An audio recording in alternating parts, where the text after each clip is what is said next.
pranams at the divine lotus feet of our beloved Bhagavan Sri Sathya Sai Baba. On behalf of the North and South Houston Sai Centers, we humbly welcome you to today's Ladies' Day celebration. My name is Shavana. Together with me today, I have a very special friend, Sister Sudha. We are both the Women's Wing coordinators for both centers. Today, as we joyfully celebrate Ladies' Day, we come together to honor the sacred role of women, the embodiment of love, sacrifice, and strength, and to reflect on Swami's divine expectations for us as his instruments. Swami often reminded us, women are the very foundation of the nation. When women are pure and strong, the nation will also be pure and strong. He saw women as the light of the home and the heart of society, radiating compassion, patience, and selfless love. Swami's vision was not just for women to be educated or accomplished, but to lead with values, serve with love, and live as examples of purity and devotion. Swami's expectations for women, number one, lead by example. Swami states, the home is the first school and the mother is the first teacher. Our children learn more from what we do than from what we say. Number two, create harmony in the home. When there is peace at home, there will be peace in society. A woman's calm and prayerful nature can transform any house into a temple. Deepen spirituality. Swami called women the torch bearers of devotion.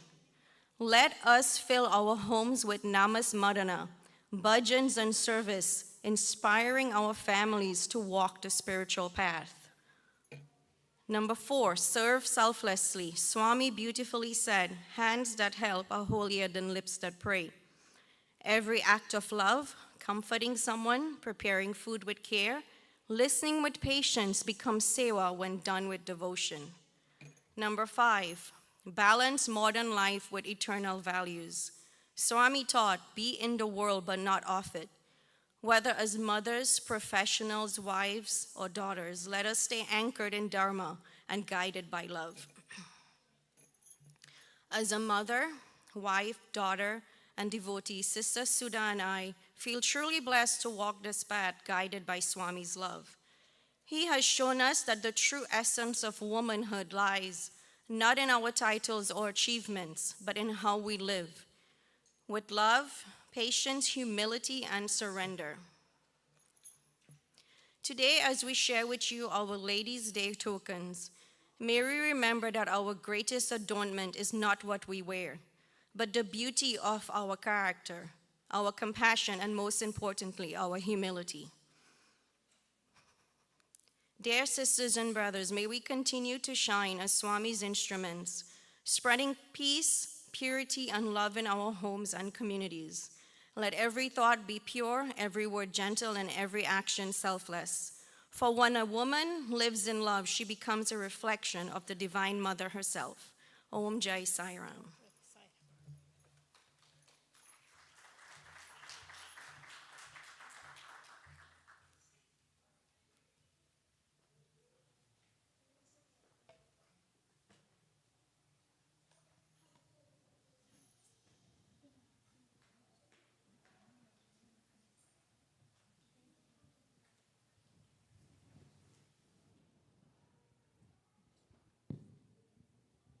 Next slide, please. Let's start with three of us.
परतीश्वरी जगज्जननी परतीश्वरी जगज्जननी परतीश्वरी जगज्जननी परतीश्वरी जगज्जननी जय जय जय हे साई जननी जय जय जय हे साई जननी जय जय हे साई जननी जय जय जय हे साई जननी परतीश्वरी जगज्जननी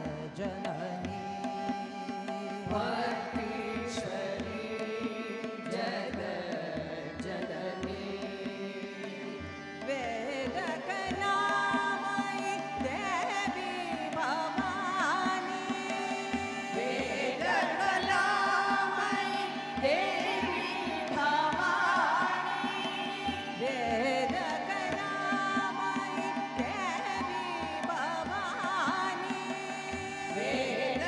वेदकलामयि देवी भवानी नादविद्यामयि नारायणी नादविद्यामयि नारायणी नादविद्यामयि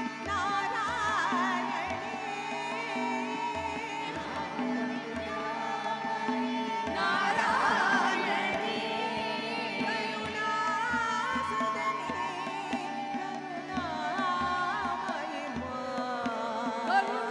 करुणासदनी करुणामयि मा करुणासदनी करुणामयि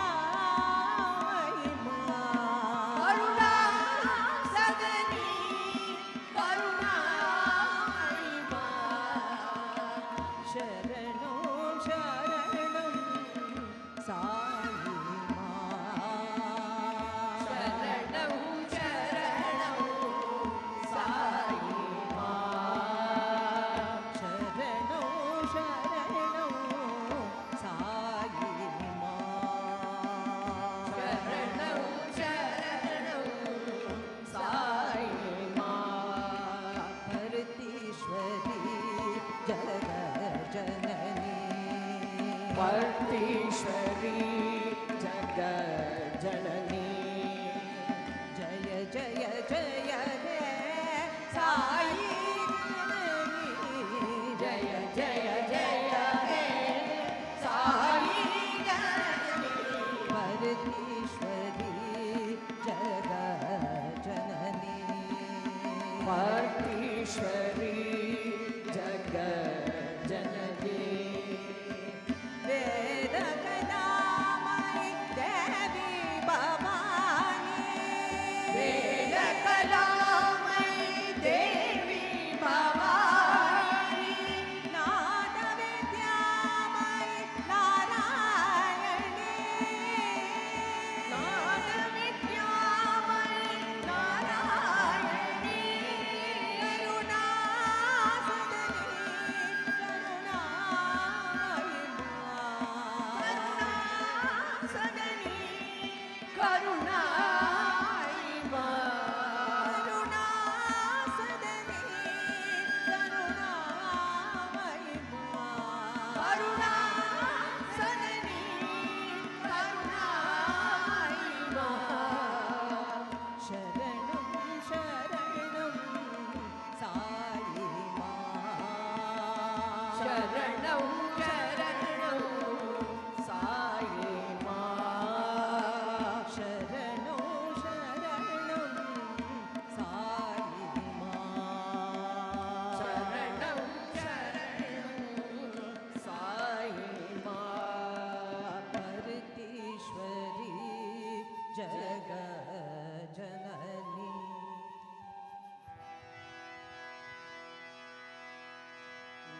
जगत पालिनी लक्ष्मी माता जगत पालिनी लक्ष्मी माता जगत पालिनी लक्ष्मी माता अम्बे भवानी गौरी माता Ambe Bhavani Gauri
Sai Ram. Om Shri Sai Ram. My humble pranams at Swami's divine lotus feet. And I'd like to welcome you all to this wonderful Ladies' Day program organized by both the North and South Houston centers. So today, I have the honor of introducing Dr. Sunder Iyer. Dr. Sunder Iyer is a distinguished alumnus of the Sri Sathya Sai Institute of Higher Learning.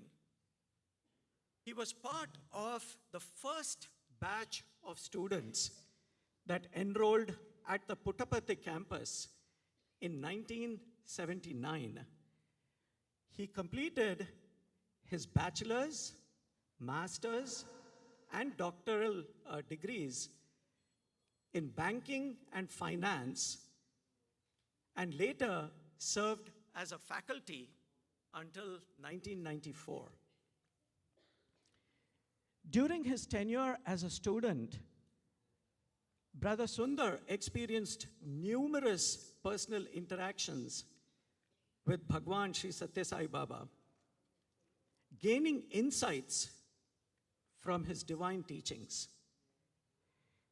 He was also chosen to be one of Swami's personal attendants, and in that role, he had an opportunity to interact very closely with Bhagwan, witness his daily routine, and receive individual guidance directly from him on several topics. And in a very significant personal event, Swami personally officiated his marriage to Sister Maya in 1992 in his own room at Prashanti Nilayam. For his deep engagement, expertise, and commitment with yoga, he was uniquely honored with a gold medal by Swami himself at the 1984 convocation. Following Swami's Mahasamadhi, Dr. Sunder retired from his professional duties to dedicate his time to teach traditional yoga principles rooted in Sanatana Dharma. He has received recognition as an ecumenical minister by the Unity of All Religions in Ojai, California. Together with his wife, Sister Maya, Dr. Sunder Iyer has established Kaivalya Yoga Gurukulam, KYG, an institute focused on yoga, Vedanta, and human advancement. This Gurukulam offers a range of online programs such as satsangs, yoga classes via the YouTube channel, which is called KYG Yoga. All the classes and workshops are offered at no charge with the sole purpose of spreading ancient teachings of yoga and Vedanta.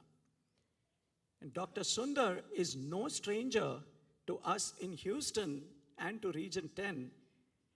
He has visited us on several occasions in the past, always energizing us and inspiring us to make rapid advancements in our own spiritual journeys. Today, Dr. Sundar's talk will focus on invoking Adi Shakti, the primordial energy. Please join me in welcoming Dr. Sunder Iyer.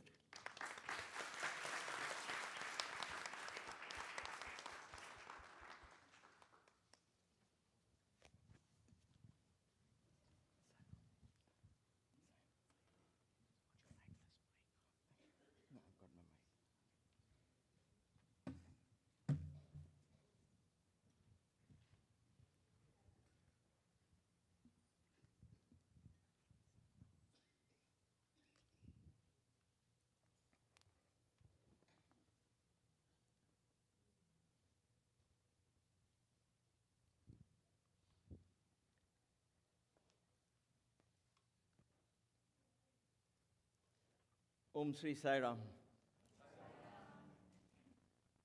Dear sisters, dear brothers, on behalf of all of us, I offer my most prayerful and humble pranams at the divine lotus feet of our beloved Sai, our beloved mother, Sri Satya Sai Baba. It is always an honor to share a stage with an enlightened audience such as the Sai devotees. It's an honor to be in your midst, and it is a special honor today because very few men get to talk on a ladies' day. So Brother Mahesh and I share that honor. Although I have an ace up him because I get to speak longer. I guess when you're bald and beautiful, you're given the chance.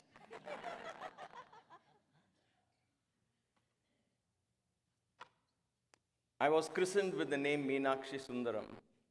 And so I consider it doubly an honor that I begin the last phase of my journey. In the last 65 days, I've been on the road serving and offering Swami Satsang. Is my way of celebrating his birthday. So today, the last phase is beginning at the divine auspicious temple of Meenakshi and Sundaram. So I consider it a very, very special privilege. And so thank you all. Thank you all for inviting me and giving me this wonderful honor of sharing our beloved mother's teachings with you all. I want to especially thank my beloved host, Anita and Ranji. They have taken care of me so well the last few days. The rumor is spreading that I'm a very difficult host to keep up with. There's always demands of the strange salads and nuts and dressings, but they have been so patient and kind.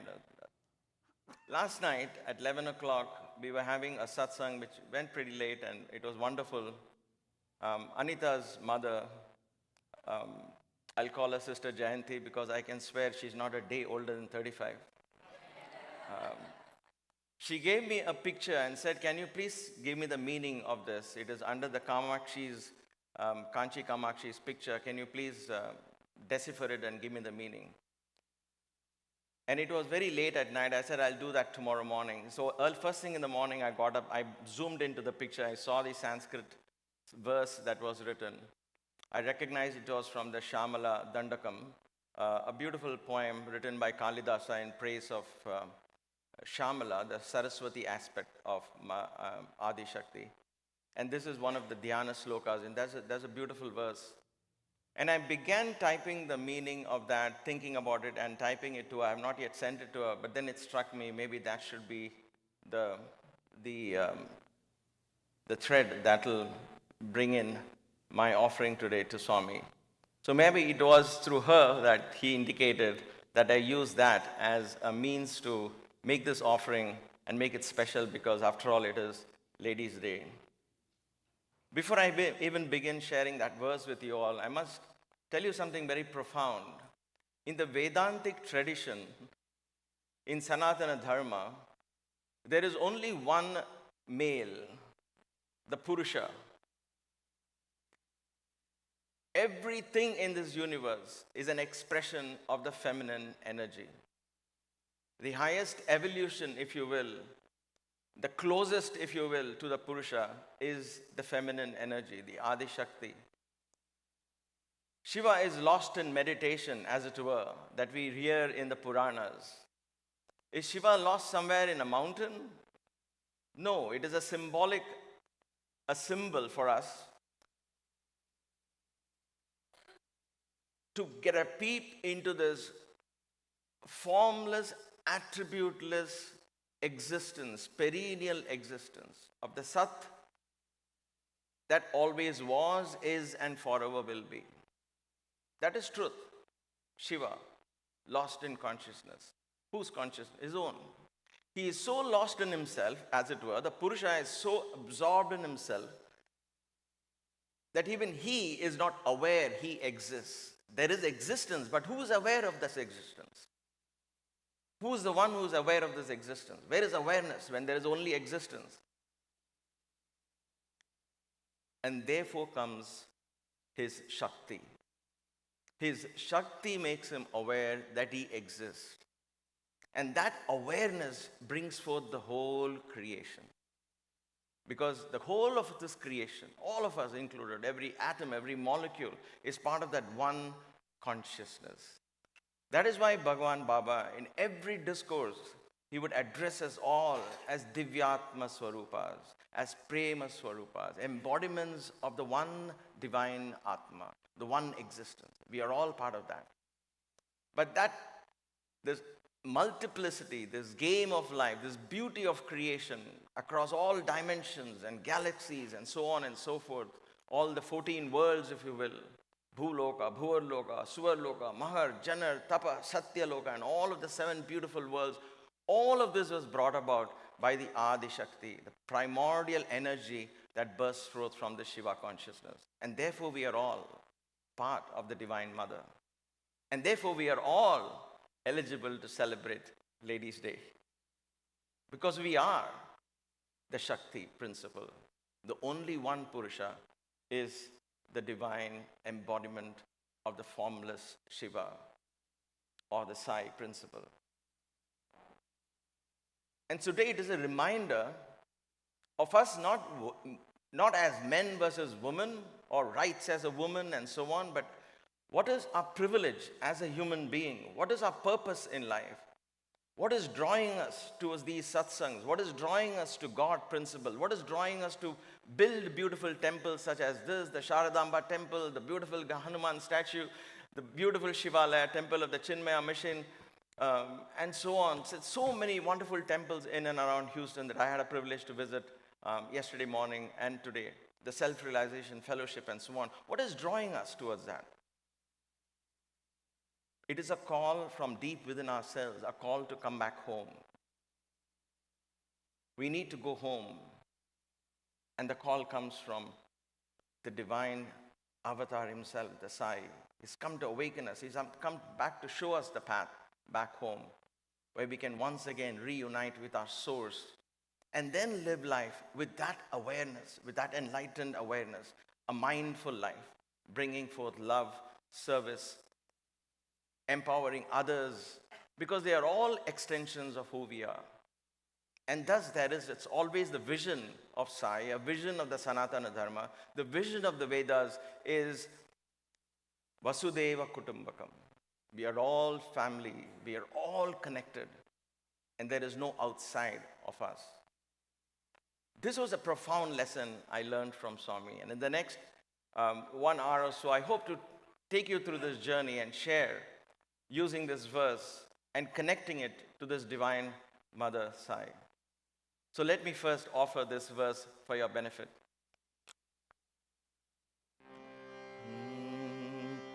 Chaturbhuje Chandrakalavatance Kuchonnate Kunkuma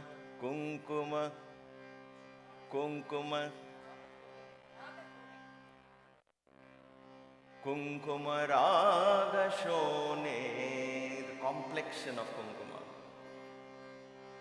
Pundarekshu Pashankusha Pushpabana Haste Namaste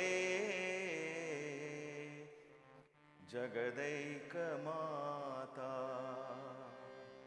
Namaste Shri Sai Mata. Chaturbhuje, 4 hands. 4 hands, Ichcha Shakti, Jnana Shakti, Kriya Shakti, Chit Shakti. Look at this. The Sai Ma also has 4 hands, Ichcha Shakti, the desire that burns within us to seek eternal peace. Isn't that why we go for that second ice cream or the third laddu or watch the movie again and again? Because deep within us, we are looking for that peace. We search for it in some form of sensual enjoyments. But nevertheless, Baba has told even those anandas are small little glimpses of the Paramananda, the Brahmananda. And therefore, Ichcha Shakti, he's come to show us In one hand, he holds this divine value of peace. My dear sisters and brothers, we can worship God for all we want. We can engage in all rituals, all pujas, and all of them are beautiful, all of them are powerful. But without transformation, Swami would say, all of that is just a good pastime. And therefore, what I want to share with you today is not just this beautiful verse describing the Adi Shakti, the primordial energy of the universe, but what do we take from that? How do we invoke that into our lives? How do we make Adi Shakti alive in us? And therefore, truly in our transformation, we begin to experience divine, so that God is not a matter of faith. God was never a matter of belief, never a matter of faith. God was a matter of experience, a matter of self-empowerment, self-enrichment, so that we live our life with complete knowledge that I'm never alone in this universe. I am a part of a vast, vast knowledge. A divine orchestration flows through me and therefore allows me to fulfill the purpose of my life. Peace. He not only taught us the value of peace, not only should we bring in and draw ourselves and allow us to be drawn to this magnetic idea of peace, but he displayed peace in everything he did. I was a very young boy when I went to Swami, 17 or 18 years old. I went to Puttaparthi because it was free education. We were not devotees of Baba. My parents got transferred to Haryana. They didn't know what to do with this guy who was otherwise ready to run away to the Pune Film Institute because he was literally worshipping Vinod Khanna and Amitabh Bachchan. I had a thing for tall people, I guess. I don't know. So I went to Baba because it was free education, number one. Number two, I liked it because the village was beautiful. It was far away from my parents who would otherwise nag me about studies. The last thing on my mind was Sai Baba. One thing led to the other. And in my very first close encounter with him, when he asked me, "Kya mangta hai?" he asked in Hindi. And then he followed it with Tamil, "What? Enna varnam?" And in English, "What do you want?" Very close. I said what is most dear to my heart. I was very curious about him. Who is he? What does he do in his room? Does he have a television in his room? Does he have a big sofa in his room? Does he levitate or something? Because the stories that my friends told me, that devotees told me, were out of the world. I said, even if 10% of this is true, my life will be very different. So I was very curious. I wanted to see it myself. I wanted to experience myself. And the reason I say this is because it is very important we don't live on borrowed faith. I share this thought with everyone I meet because it's so important we establish a direct link with the divine. It could be in the form of the Divine Mother, Meenakshi. It could be the form of the Divine Mother, Kamakshi. It could be Visalakshi. It could be Shiva. It could be Rama, Krishna, Buddha. It could be Allah. It could be Jesus. It could be Sai. Or it could be a book.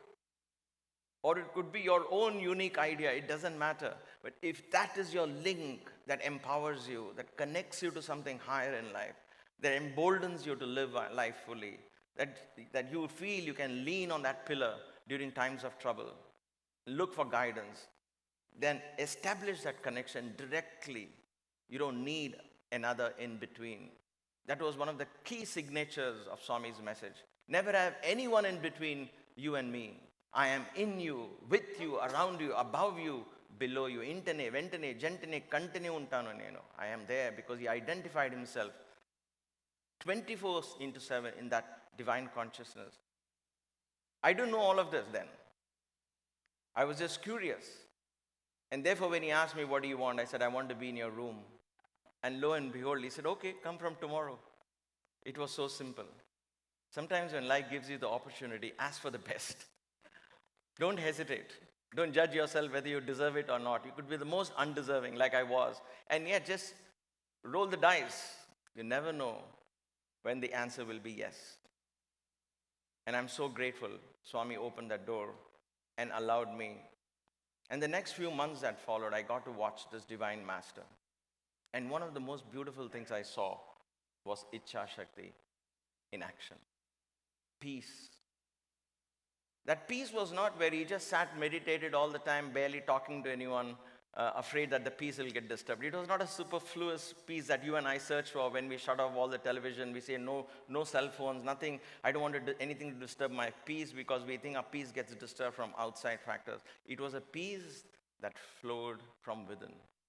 He was very engaged in everything he did, but there was a firm rooting in something so divine that I couldn't put my words there. I couldn't even imagine what that is. I could only humbly, as time went by, accept that that was pure divinity in which he drew his energy from. That body that I saw, that being that spoke to me using the name of Sai, was established in that perennial peace. And that is why at the age of 13, look at this young boy. For those of you who don't want to believe him, don't believe him. It's perfectly okay till you find your own answer. But just think of him as a young boy in a village raised to take cows to the hills and come back. This, at 13 years, he decides a village that's not even on the map of India, by the way, who had barely any food to eat in his house. At 13, he decides, I want to save the world. I want to light the lamp of love in every heart. That's this young boy. We are all young. We all had dreams. What happened to those dreams? This was one boy who kept up his dream, who believed in it. I have a mission. I have a purpose. And he allowed that purpose to find fulfillment through his words, through his actions. He simply allowed it because he was established in that peace, in that knowing who he was. The knowing of the self is so vital for us to live our life. Otherwise, we live on borrowed ideas, borrowed faith, borrowed beliefs, borrowed sense of happiness. Everybody likes something in Amazon. We check, if everybody likes, I should like it.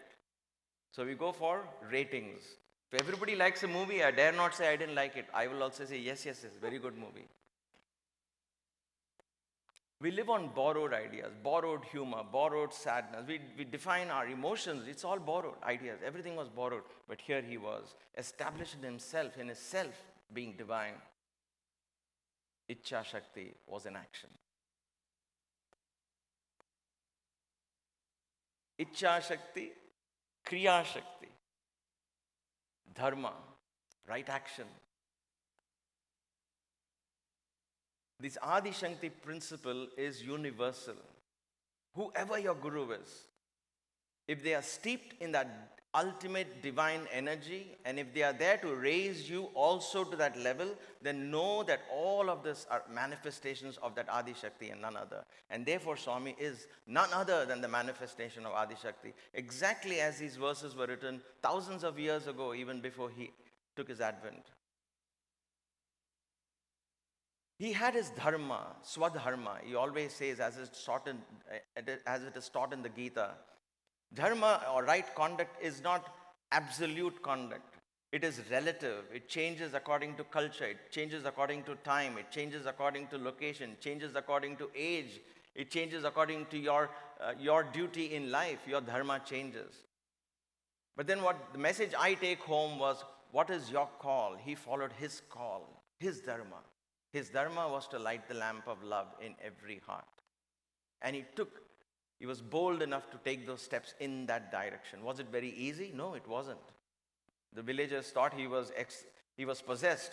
And they took him to an exorcist. The exorcist cut open his head, literally. Talk of physical abuse. There was no 911 to call those days. There was no one to come to his help. He went through that.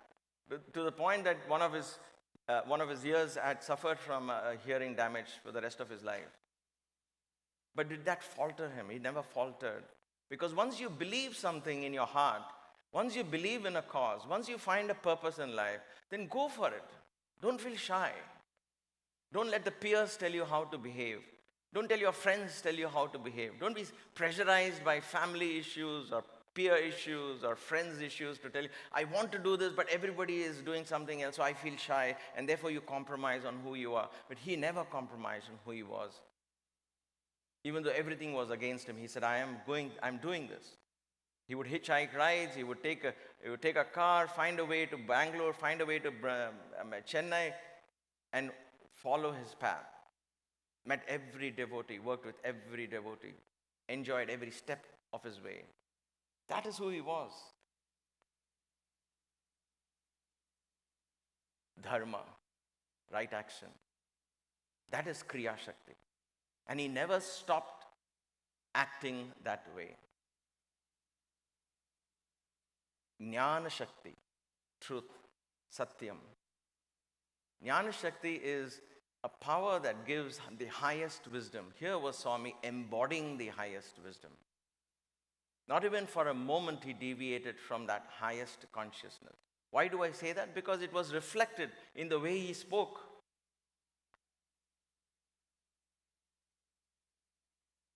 One of the conversations I was privy to was Mr. V.K. Narasimhan, who was the chief editor of The Hindu in the 80s.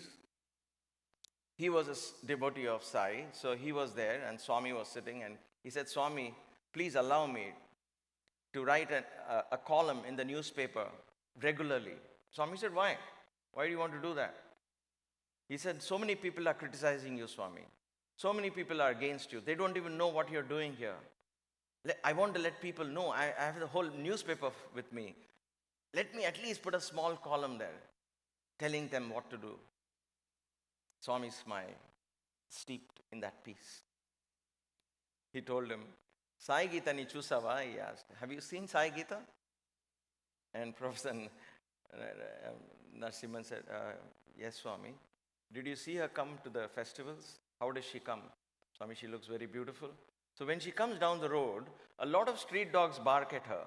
Do Sai Gita, does she stop at every street dog and say, hey, you know who I am? I can throw you off the street. Watch out, don't bark at me. Hey, you don't bark at me. And Swami paused there, allowing this message to sink. He said, Val papam valemo, val karma chestunaru. Their nature, they are doing something, let them do. And he paused there. He never explained anything further. But that gave a beautiful window into this Jnana Shakti, the embodiment of truth. He identified himself with the Sai Gita, the primordial energy. And when you are established there, there is nobody to threaten you, nobody to compete with you. You don't think somebody is criticizing you or somebody is praising you. You're above all of that. He said, whatever people are doing is a reflection of them. It's okay. Let those souls work themselves out. That's fine. That was his approach with everything he did. He never compromised who he was to please somebody else. Never, ever did that. That is why he would say this, and I've seen that in action. He would say, my hands will never go like this. We know that. Most of us here are Sai devotees in the Sai organization. We don't do fundraising. We don't do public fundraising, right? My hand will never be like this. It will always be like this, to give. To give, always give, always give. He told us as students, as my students, I want you to know this. Never, ever put your hands out like this. You are mine. I will take care of you. Let your hands always be like this. Give, give, give. Give selflessly. Give the very best.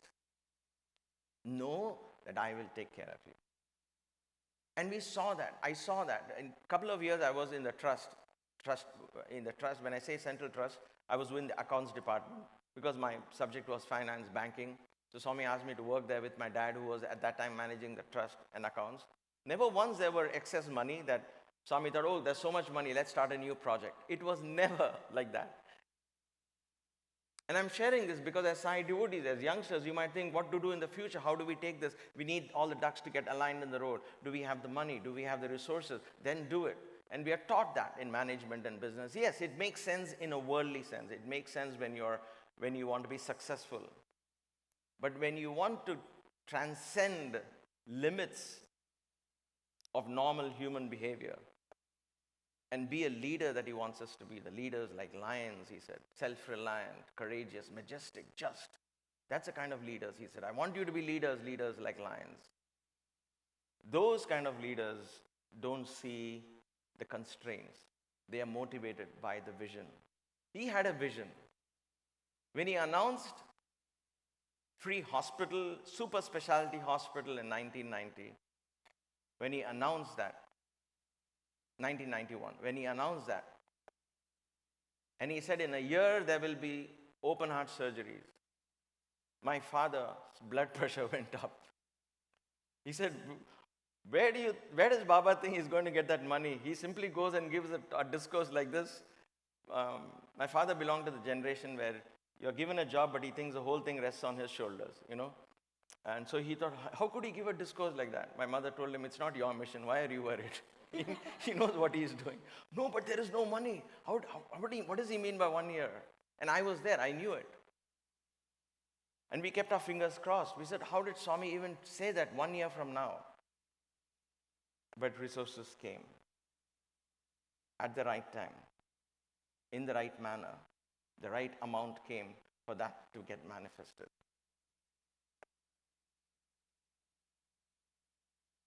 There was a sports meet which I was organizing, if you will, and I was looking at many aspects of it. And 2 days before the sports meet, I hurt myself very badly, and my shin bone literally opened up. And so I tied it with a piece of cloth, and I wanted to go through it, but I was very nervous. I was hoping everything goes well, and I had to do some stunts, if you will, on the field, and my boys were depending on me. So I wrote a letter to Swami. Swami, I'm very nervous. I hope everything goes well. I need your grace. He called me that morning and he said, why are you afraid suddenly? What happened? I said, no, Swami, I'm just nervous. I hope everything goes well. He said, who's the one who's doing it? I thought at that point, Swami is meaning somebody else is going to help you, don't worry. So I just looked at him. He said, you are not the doer. He said, are you the one who's doing all this? Get rid of that. That is why you're holding on to this fear and doubt and all of that. You're not the doer. When you remove the I, the whole universe, he said, Navagrahalu anugrahanga rupam gosdaralu. I mean, there was a quote like that, he said. All the Navagrahas will come as anugraha to you. All the planets, in other words, the whole cosmos will come to serve you as grace. They will come. Just get the I out of the way. Don't be the doer. Be a facilitator, be a caretaker, be an instrument. Let the energy flow through you.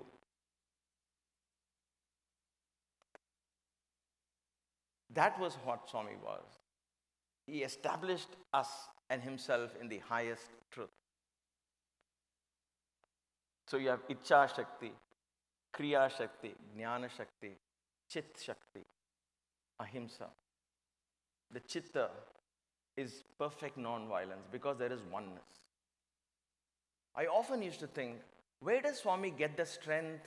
Where does he get that confidence from? He's an 8th grade dropout, right? And he knows only one language, Telugu, the way we understand it. And then he goes out and meets these scientists. Oh, welcome. He'll go like this and greet them as if he knows them forever. And they will come and he'll take them into his room and we will be like, wow, what is he going to talk to them? What does an 8th grader talk to a scientist? Chit Shakti, his chitta was one with everyone's consciousness. So somebody else's knowledge became his knowledge became somebody else's. There was no division in that consciousness. That is true ahimsa. Ahimsa is when there is division, there is resistance, correct? That is why Rabindranath Tagore prayed where knowledge is not broken up into fragments by narrow domestic walls, where the mind is without fear and the head is held high. He writes this beautiful prayer for the country many decades ago. But that being steeped in non-violence is not even seeing the one in front of you as another, is an extension of who you are. So Swami reached out to everyone effortlessly, fearlessly. There was no fear. Many years later, he steps out and he invites 27 vice chancellors into his room. With the university buildings barely ready, he talks to them, sitting on a chair, a school dropout, and the top educationists sitting on the floor at his feet. This was Dakshinamurti vision come live again. The older people sat and the young Sai was sitting on top. And he spoke to them about his vision. And they gave him the university status for what he was doing. He achieved the impossible. He made the impossible possible. Because he believed that we are all one. The last drama I wrote to him on his 65th birthday was Unity, Purity, and Divinity. And I saw how passionate he was with the idea of everybody getting together. Kalasi melisi tirugutam, kalasi melisi perugutam. We grow together, we live together. That is a poem he composed. He made us sing for his birthday then, and for many years now that songs, those kind of songs are being sung. That is the beauty, and therefore this divine Mother Sai is once again come with those four hands: Ichcha Shakti, Jnana Shakti, Kriya Shakti, and Chit Shakti. Some of you are wondering what happened to that fifth hand. That was not a hand. That was who he was. He was the embodiment of love. He was Prema Swarupa himself. I never understood that. For the longest time, when I heard Swami say, I have love of 1,000 mothers, I would think, okay, what does that mean? He would say, I'm an embodiment of love. I would say, okay, what does that mean? It just was too much for me to digest. Sometimes we say these words, right? When you really pause to think, how deep are these words mean? It baffles the mind. What does that mean? Somebody is an embodiment of love. Is it like love walking on 2 feet? What does that even mean? But then I saw that in action. When I performed a feat through jumping through the fire, and I had to jump through 3 rings of fire, not that I had to, I chose to because it was something I wanted to do to impress Swami. He had already asked me to stop doing it. It was an event. He had sent word to stop. I saw somebody coming to stop, but I was so caught up in my ego. I said, no, I have to finish this. I ran towards the 3 rings, and I jumped through them to complete the loop on the other side. But then my foot hit the first ring, and the boys holding the ring let go. And all of the rings were attached to my body as I landed in the ground. There were devotees 20 feet away from me. There was crowds all around. But everybody was so shocked that they were too shocked to act.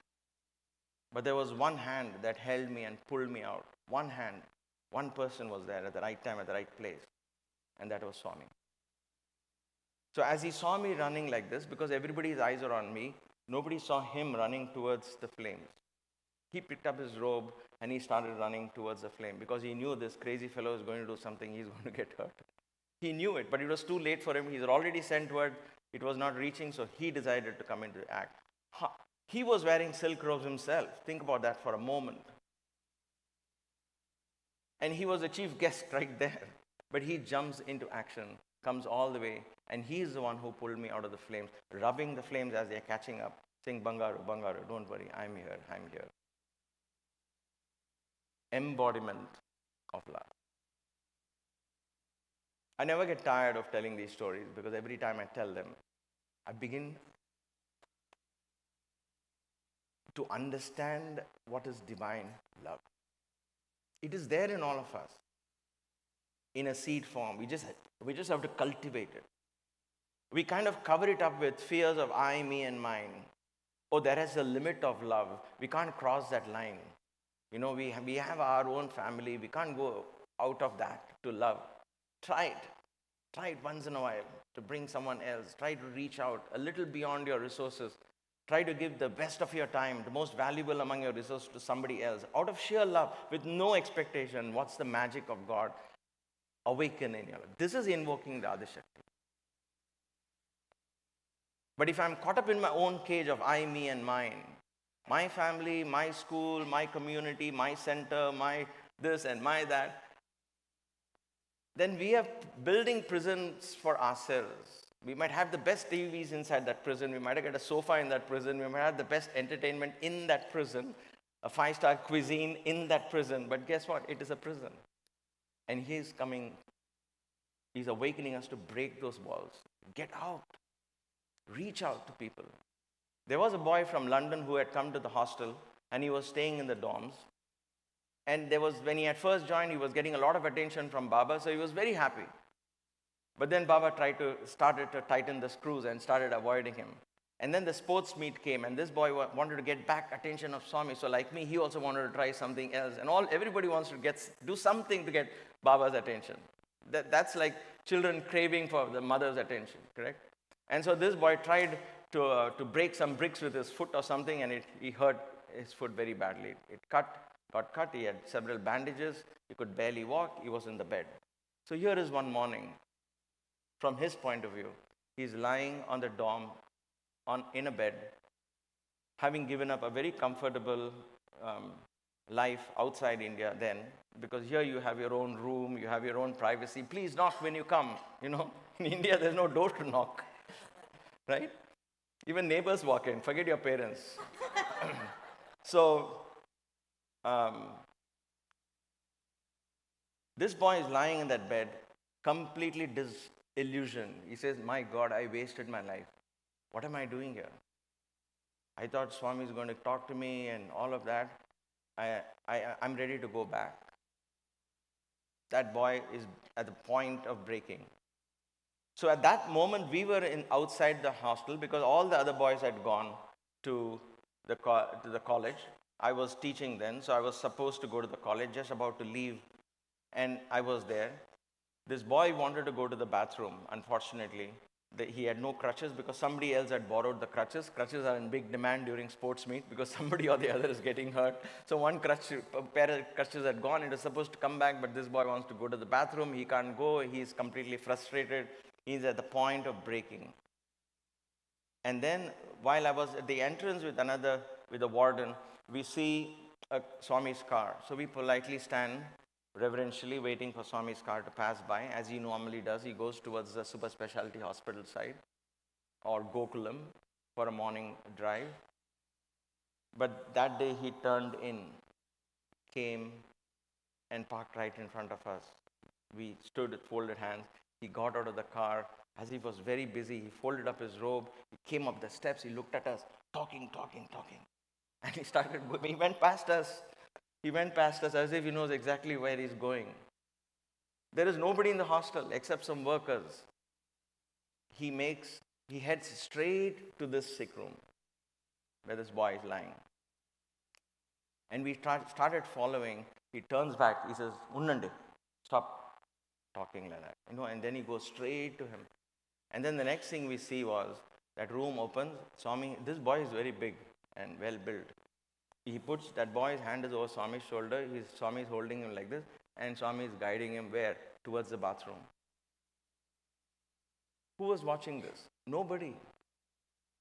There were not 100 devotees watching this. You wouldn't know the story. Even I wouldn't have been there if I had missed it a few minutes later. This boy tells us later on, I was so ready to go home, and suddenly the door opened and Swami walked in, and I thought I was getting a vision of Swami. But it was not a vision. It was Swami in flesh and blood, telling, you lazy fellow, come, I'll take you. And he said, no, Swami. He was very embarrassed. But Swami took him to this toilet, waited there, and then brought him back. And then he sat in his car and went back. Where do you draw the line for love? For him, there was no line. And that is why he was able to manifest what you and I call miracles. It is simply the law of love, the way I make peace with that understanding.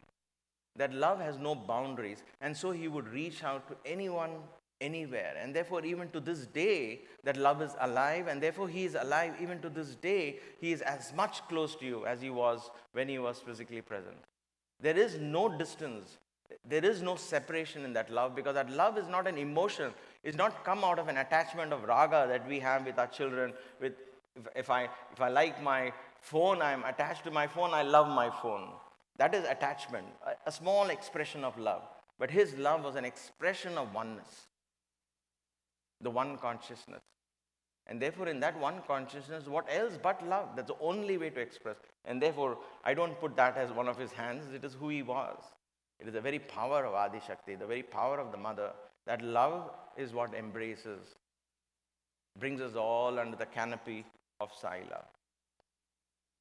Chatur Bhuje, Chandra Kalavatamse. Chandra Kala is, the mother she wears a moon on her head. What kind of moon? It's a color, it's a portion of that moon. Which portion? There's 15 portions of a moon, right? Waxing or waning. It takes 15 days for the moon to either become full or become negligible. The Ashtami Chandra is what is there on her head. as Lalita Sahasranama says, Ashtami Chandra Bibhraja Dalikastala Shobhita. So she is adorned by the 8th day of the moon. Why 8th day? Why not 7th? Why not 6th? Why not 11th? It's because the 8th is in the middle of 1 and 16, the 16 phases, the 16 colors of the moon, if you will.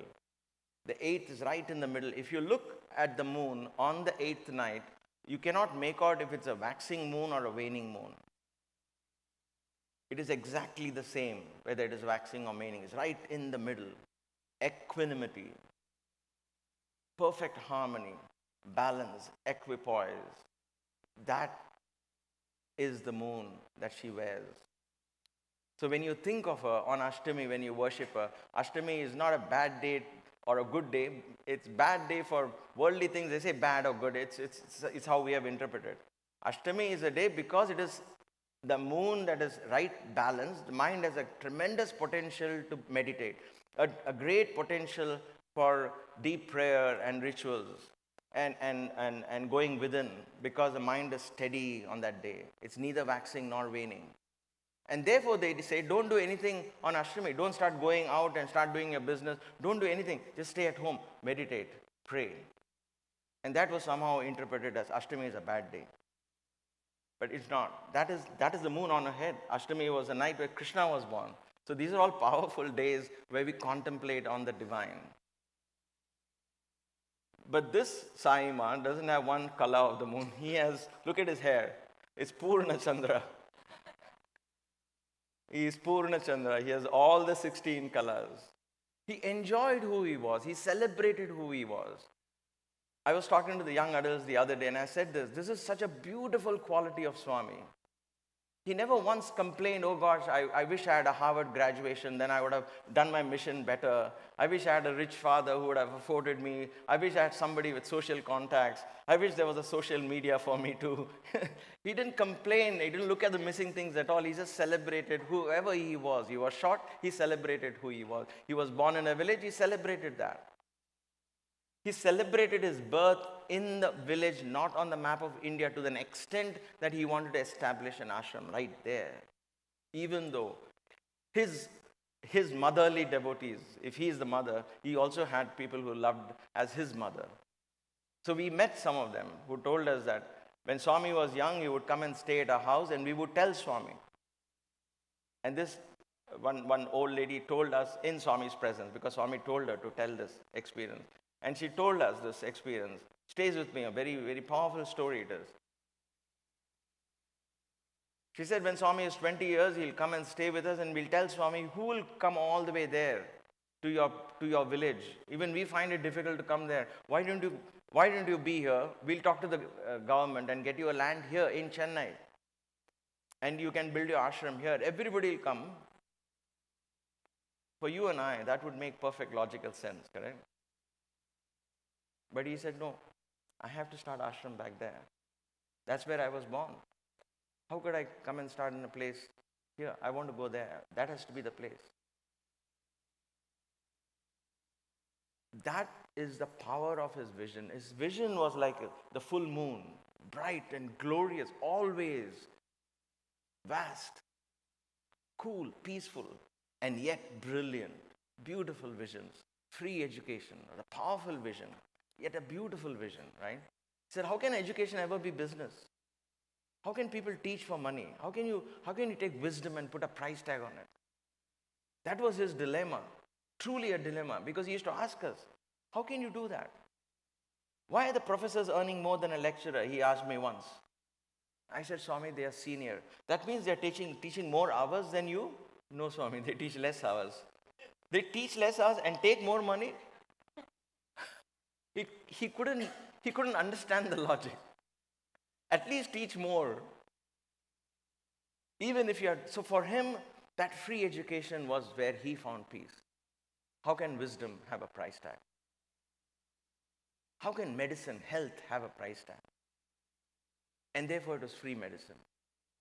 How can helping others ever have a price tag? How can you go to somebody and say, give me something, I want to help him? Help this person with what you have at that moment, that's enough. And so for him, that beautiful visions were broad and magnanimous. Free water for all, drinking water for all the villages. In the 90s, I wasn't there for this, but I heard it from one of my close friends. He called the ministers, and the ministers heard something that they never heard before. Because ministers are usually called, and people who call them say, can you do this for us, please, in your government, get us something done, get us that thing done, please do that. Here Swami called them and said, what can I do for you?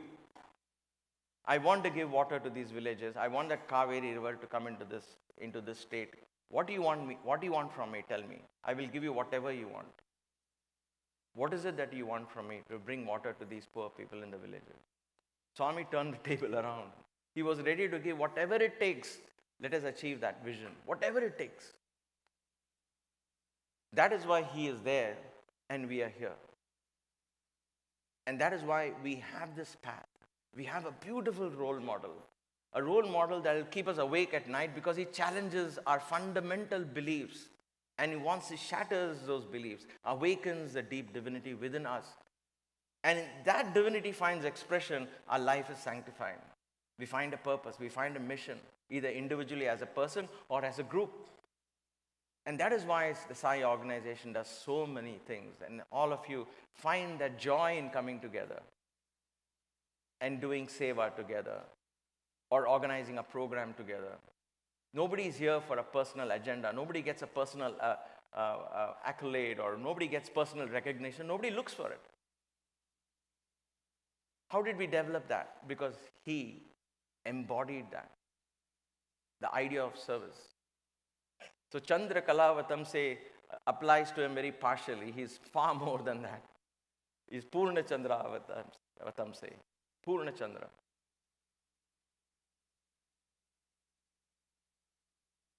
Pundariksha Pashankusha Pushpa Bana Haste.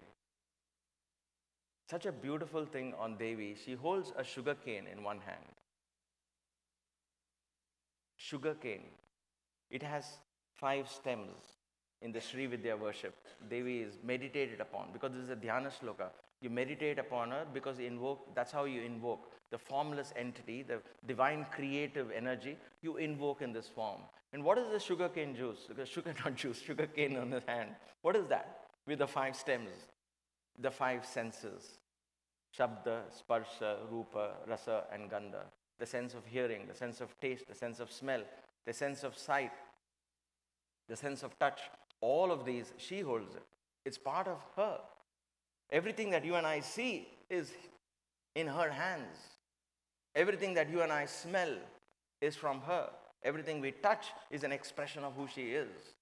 And therefore the senses, she holds it. And there is sweetness. She sweetens that experience, she sweetens the mind with those experiences. That is why we senses or experience from the senses is sweet for the mind. That is what Adi Shakti is. She holds that. Swami taught us a beautiful way to harness the energy of these senses so that we experience a true sweetness in the mind and not make mind a slave to these senses. Then we miss the whole point. We make it worthy of her or being in her hand, being worthy there. And therefore he directed all our senses towards him. You want good music? Okay, sing bhajans, he says. And not just ordinary bhajans. Even though he emphasizes, my dear sisters and brothers, we all know this. I'm going to preach to a choir here. But nevertheless, he doesn't not only emphasizes bhava, attitude towards a bhajan. He says, yes, bring bhava, but also sing, please. I do remember when one of our students sang a beautiful bhajan. He's a very good singer. He sang, Anat Bandho Sai Prabho, Aparad Kshama Karo Sai Prabho. Everybody followed. It was a very moving bhajan. Next day, Swami came to him very sweetly. Swami said, Acha Gaya. Very good. Next time, sing it in the bathroom. Sing it in the bathroom very sweetly. Sing it in the bathroom. I will listen, you sing. If you want to ask forgiveness, you sing in the bathroom, I will listen. Because you are guilty, why everybody should also ask forgiveness? And then he said, see, you are all looking at me. I am sitting on the chair, I have to look at the devotees. If they sit and cry along with you, Kshama karo, you're reminding them of what all wrong they have done. They might have forgotten it. So in order to get bhava now, Kshama karo, I have to think of some wrong and then ask for forgiveness. Imagine what a disservice that would be, making people feel guilty. So he said, let people forget their problems when they come for bhajans. And therefore, let's sing Rama, Krishna, Govindani Parante. Sing the name of God. Sing so that it energizes people. And they forget at that moment. They connect to a divine. They're lifted from that problem. And when they go back, there's a better chance that they might get a window into a solution for that problem. And therefore, he brings in the beauty and the power of the senses. He guides us into this. You want to listen to his voice. He has given us recording versions of his, not only singing, but his divine voice speaking. Many times I simply listen to that, the energy of that sound from his voice. It's beautiful. Even if you don't understand the language, you can listen because there is an energy in that nasal voice. It's almost like Vedic chanting of its own kind. There is a power in Guru's voice. The Guru Vani, the Guru sound, the sound from a Guru's voice is not coincidental. It's all part of a divine plan, divine orchestration. Every aspect of him, today I know, I believe, and I truly experience every part of him is divine. And you got to allow that to saturate into your being, to awaken your own divinity. So listen to his voice. Saturate your mind with his voice, with the sound of his voice.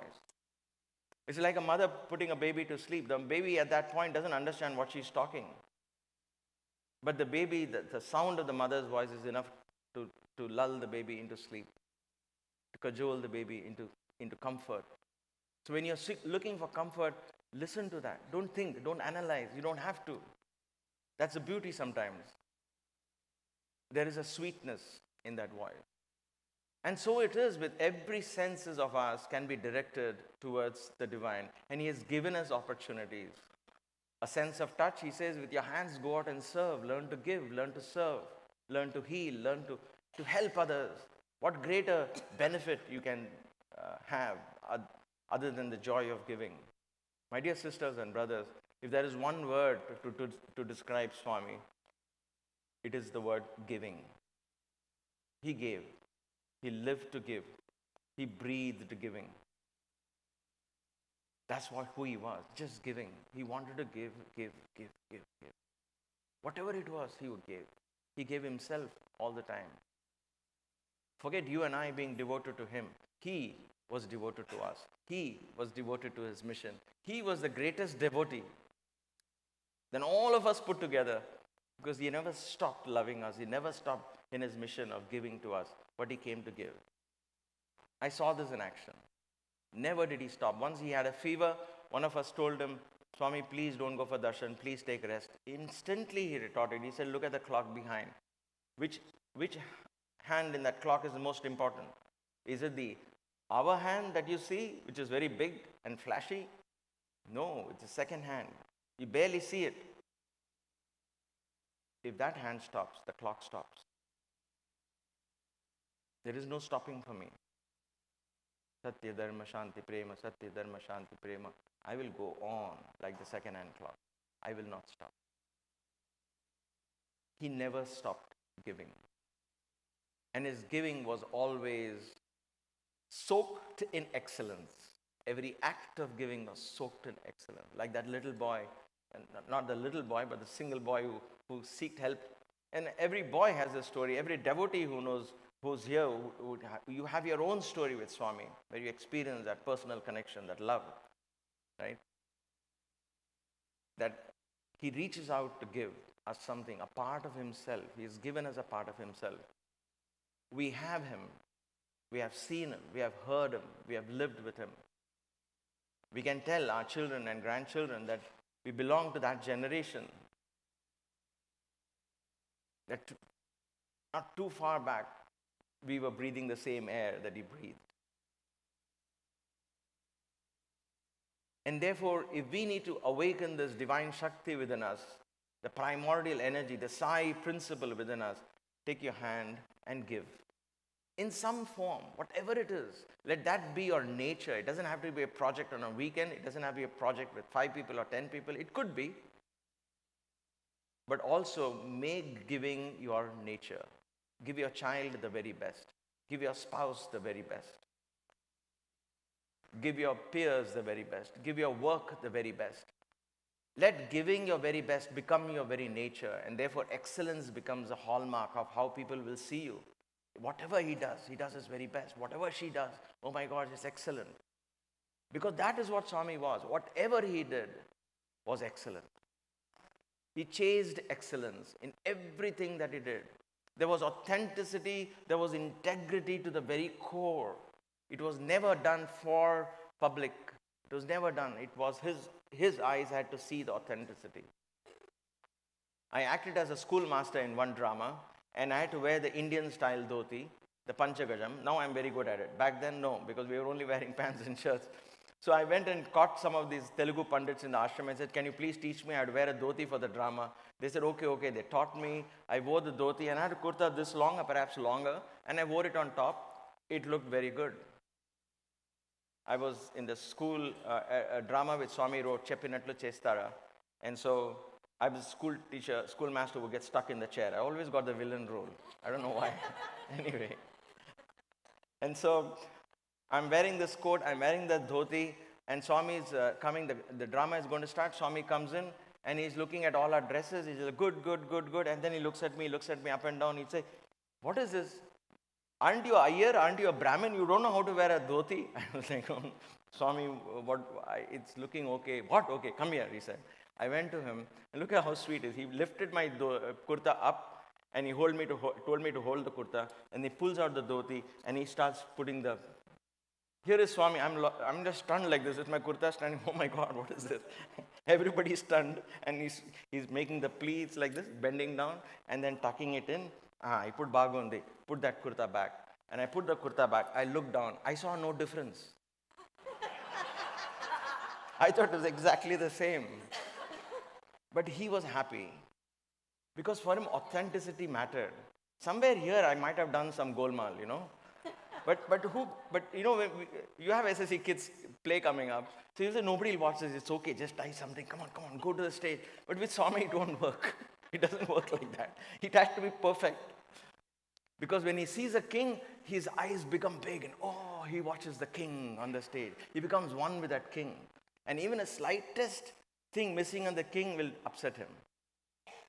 And so a pandit had to be like a pandit, a school teacher had to be like a school teacher, a boy acting as a Radha had to sing and get the bhava of Radha. We've gone through that. And we saw this beauty of Swami, how he emphasized so much on that authenticity of that. And so all these senses, he gave us a chance to make it a way to worship God, a way to sanctify life. Senses are not necessarily meant to be indulged in. Not that there is any God waiting to punish you, no. But we get imprisoned in our own senses. That's it. We live a life which is very mediocre. That's all it is. There's no God waiting to punish you. It's not the good and bad versus, oh my God, I indulge in senses, I'm feeling guilty. No, you don't have to feel guilty. Learn from it and move on. But if we can harness the energy of the senses, the sense of taste, for example, or the sense of hearing, for example, if I just only am mindful of what kind of sounds go into my ear, if I'm only mindful of what goes into my mouth, that's all it is. Then I get more empowered because these senses, the powerful energy of these senses are held in the Devi's hand. And she makes you see things beyond. When the mind becomes sweet, the mind becomes sattva. And then the mind opens into Medha Shakti. The Medha Shakti comes. That's why in Shamala Dandakam, you meditate on her as holding you, because Shamala arises. Saraswati awakens the intuition that is lying asleep in your mind. And when that intuition awakens, you begin to see things that the senses cannot perceive. And you begin to truly experience God. You listen to God's voice. You listen to the guidance. God becomes real because you have now opened a channel to receive him or her. Him or her, in terms of God, is in terms of your chosen idol. It could be Devi, it could be Sai, it could be Krishna, Rama, and so on. So this is where he brings us to that beautiful thing. He put a pasha and pulled, I can speak for myself, he put a noose and drew me towards him. Pasha is a noose. He kept me bound in his circle. How? Not against my will. I loved that. Every time I sought even small little things, Swami, give me faith, give me a chance to believe in you, show me that you are divine, give me a small sign, and he would give it. We all have been there, done that. I think at least most of us, right? We've asked for signs, and Swami shows us those little signs, that he is there with us. God shows us that all the time. And then he takes us towards him. In Manikvachakaran writes in Shivapuranam, "Eerthe ennai aatkonde endai perumane." You pulled me. I was going somewhere and you pulled me into your fold. How beautiful is that? In all our lives today, what if Swami was not there? We would still be alive, of course. But perhaps our life would have been very mediocre. But because he pulled us into his fold, he drew us into his fold rather, with that noose of love, if you will, we have a chance to sanctify our life. We have a chance to open that door to the highest empowerment, the highest state of enlightenment, the highest connection with the divine. And then he had the goad, the other one that prods you into areas you don't like, or you're going somewhere, he'll prod you back into line. See, he was also the strict mother who would twist your ears. I don't know about your mothers, but my mother was pretty strict. She had a hanger, she would chase me. And I would go running around the house. I still remember that. Again, no 911 call in my generation. But no, I wouldn't have called. But nevertheless, the beauty of this mother is she was also strict. The Sai mother was also strict. We did another drama. Again, I was the villain in that drama. And that was a rowdy scene. In that rowdy scene, I was pretending to drink and smoke. I don't know how I dared do that. But that time I was new. And as youngsters, we didn't understand, we were not mature enough what to do in front of Swami, what not to do. He allowed us to learn like we did this time. So I did that. Every time the scene will come, Swami will say, rowdies, and he'll get very upset. But then he'll also want to watch it. Rowdy boys, where are the rowdy boys, The drama went off well, the birthday went off well, he blessed us and all of that happened. And then he stopped talking to me for a long time. Me and a couple of other boys, we were all the rowdy boys. He just stopped. His best and the most powerful means of punishment for those of us who are there is ignoring. Do anything, Swami, don't ignore us. And that was his best, his ace card. Once he starts ignoring you, you don't know what to do. He ignored. Months went by. Many months later, when he took us, we were a small group of PhD boys, he took us to Chennai because we wanted to go and visit the Reserve Bank of India for some data collection. And so he said, I'm going to Chennai, I'll take the boys with me. So he took us with him. And therefore, we were there with Swami. And then Swami introducing us, two of us, out of the four, two of us were the rowdy boys. So introducing us to the VIPs who were there. These are all my boys, PhD boys. But these two, Pakka rowdy. Pakka rowdy or Pedda rowdy, I don't know now. Pedda rowdy, rendu, wow, smoking, drinking. And you know the VIPs in front of Swami, they have a way to please Swami, I don't know. They were like, yo, Swami. That's all Swami needed. He went, Avunu, Chudu, in front of Swami. Oh, Swami. And we were like, no, Swami, please don't. Because by then we knew that even Swami uttering like that means it's pricking him. It's something wrong. Otherwise he will never speak like that. And then we just fell at his feet. He said, no, Swami. It was only a drama, Swami. We knew he was referring to the drama. So we said, no, Swami, it was only drama, Swami. We didn't do anything like that. We don't have any such habits. We don't do anything like that. Swami said then beautifully, he said, even in drama, don't do these things. Drama alla kuda itla cheyadandi. Because even when you think, yad bhavam tad bhavati, you think you are acting, that is becoming part of you. Don't. I don't want to see my boys doing any such thing. So after that, it was all Ramayana drama, Bhaja Govindam. We boys would call it the boring dramas, but nevertheless, guess one person was very happy, Swami. But there's a very powerful message there. He said, don't even indulge in that kind of thinking. Why do you indulge in it? Even by way of acting, we are somehow opening our mind to imbibing those character traits in us, right? And so he was so pure in his approach to life. So simple and so straightforward. He said, just avoid it. If it's meant to be avoided, don't act about it, don't think about it, don't bring it into dramas, don't bring it into your consciousness. Period. Stop. Over. That was this divine God. And therefore, he used this powerful goad, if you will. Goad is that, they have this instrument to guide the elephant. And that's a sharp arrow-like thing. So he would goad us, come back into this. Don't overstep. Don't take me for granted. Come back here. And so there were so many stories like this bringing us back. Once I wrote to Swami, I wrote a letter which said sorry more than once. He called me and he said, go home, take your luggage and go home. I said, sorry. Malli sorry Sheptanava. Why are you saying sorry? Tappa ayindi, you made a mistake. Forget it. Ayipoyindi kada. Vadilese ippudu. Past is past. Malli dani gurinchi, you're thinking only that and going on saying sorry. He couldn't understand why are you carrying that guilt with you. It was physically causing him discomfort. Let go. So imagine a few days of guilt he couldn't let me carry. Guess how much of us carry memories of, oh my God, back then I hurt so-and-so person, I don't know what they will think. And something we carry so much of baggage in our minds. And how far then we become from God. This God wanted me to take my baggage, bag and baggage and get out. Because I asked him sorry for something I'd done 2 days ago. He wanted me to quit. Why? Not because we are not be repenting it. You repented. Make up your mind not to do it again. That's true repentance. And then move on. Don't go on and on about it. But then we get stuck in that guilt complex.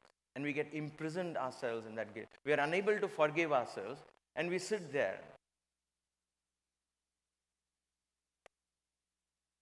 If we have hurt somebody else, and we genuinely are sorry about it, we ask forgiveness. And we move on. If that person is not ready to forgive us, then it is now the ball is in their court. They have to learn to receive and forget. Love gives and forgives. It's them to do that. But from your point of view, you can't get bound to this mistake that we might have done knowingly or unknowingly, something in the past, and then hold on to that and grieve about it and carry that weight with us. Swami does not want us to. He frees us from these prisons.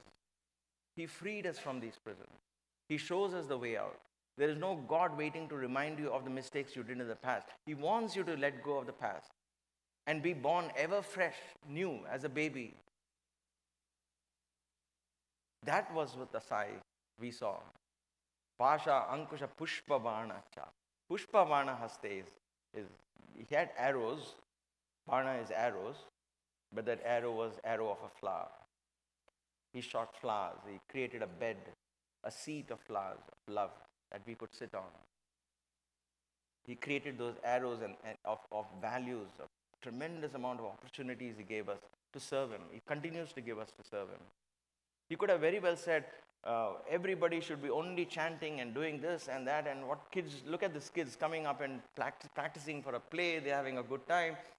He encouraged all the fine arts. He enjoyed the fine arts. He had enjoyed music, he enjoyed dance, he gave it opportunity for fine arts in all its form.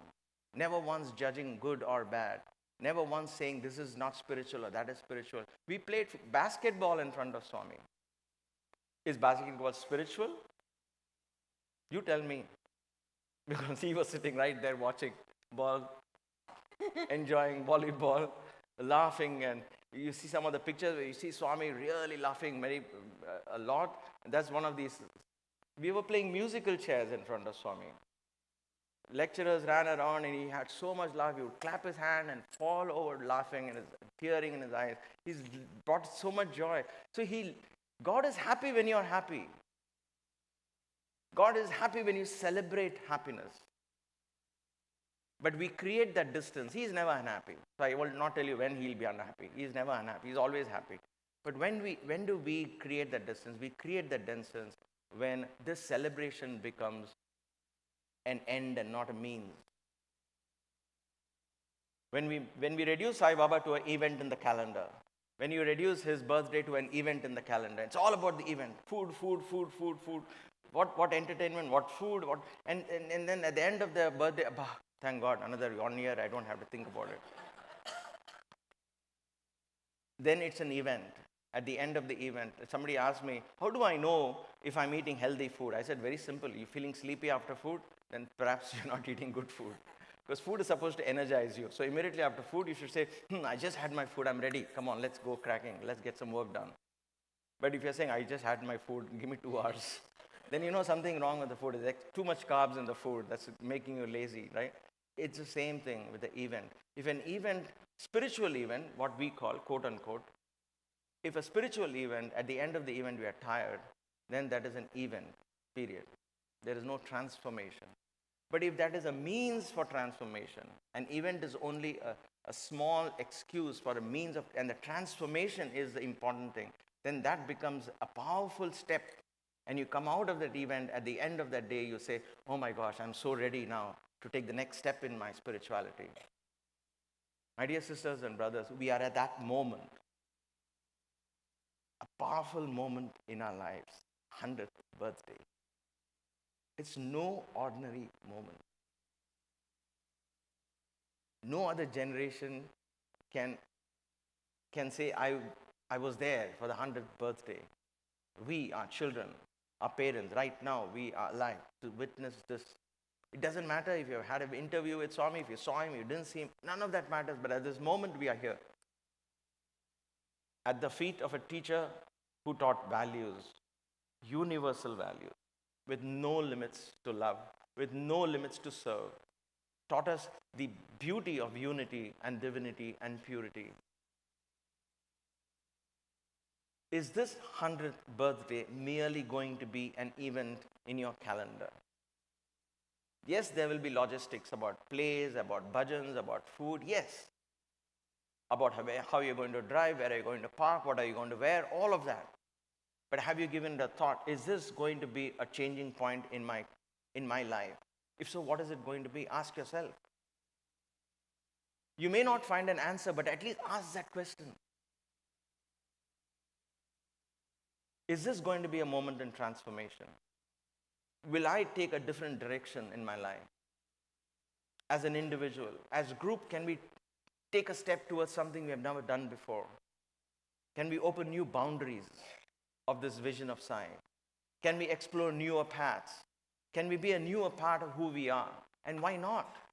Let this 100th birthday be that moment you will remember for the rest of your life, saying, that was the time I took this path.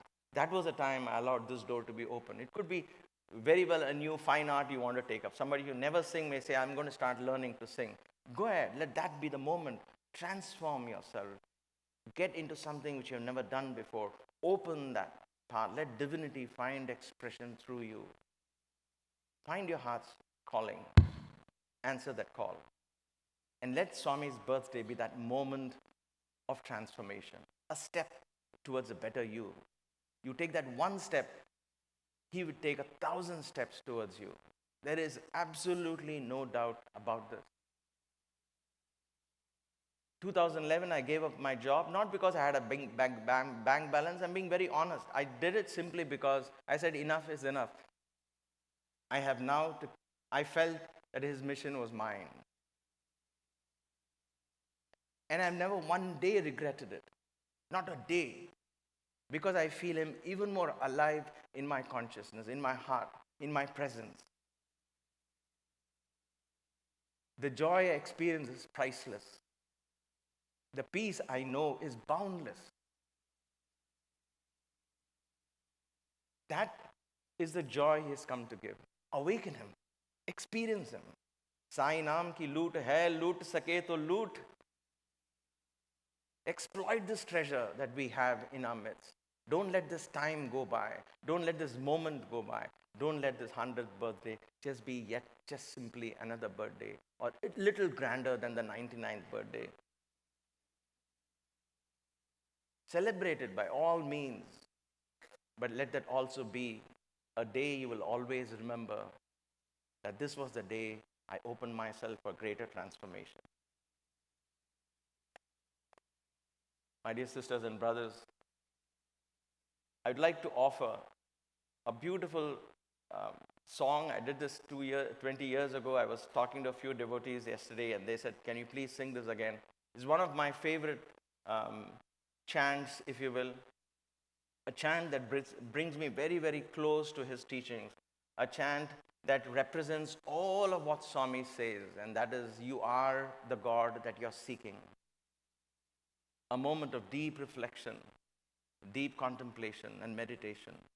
Let us take this time, not only today, not only during this birthday, but every day after this, spend a few minutes every day to just open this door to this understanding that I am the Shiva that I am seeking. The God I seek is the God I am. It may not make sense, doesn't matter, but take that step. Because that is the essence of all Guru's teachings. All, whether it's a Sri Vidya path, or it's a path of Vedanta, it's a path of rituals, or chantings, or yagnas, all of them, ultimately, it is to this Aham Brahmasmi, Ekam Sat Vipra Bahuda Vadanti. There is one truth, it is perceived of the many, and the truth begins with you, ends with you. The universe begins with you and ends with you. And therefore, for the next few moments, let us open ourselves to that thought that I am not this petty mind or body, I am one with Shiva. Let us open our hearts and minds to this divine being that will flood our consciousness, and let us all in that become one, united in the spirit of Sai, united in the love of Sai, united in the very being of Sai. Let us all feel connected.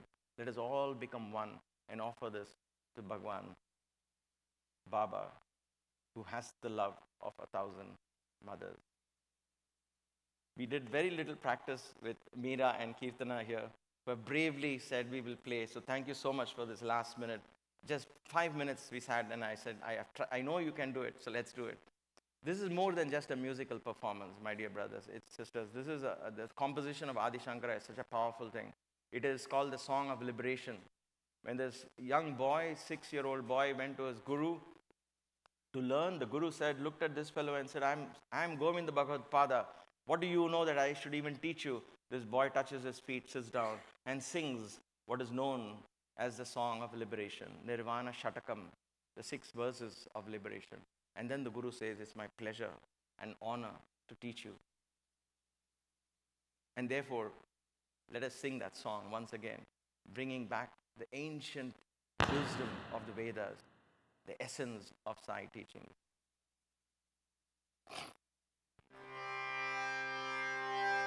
Shivoham, Shivoham, Shivoham, Shivoham,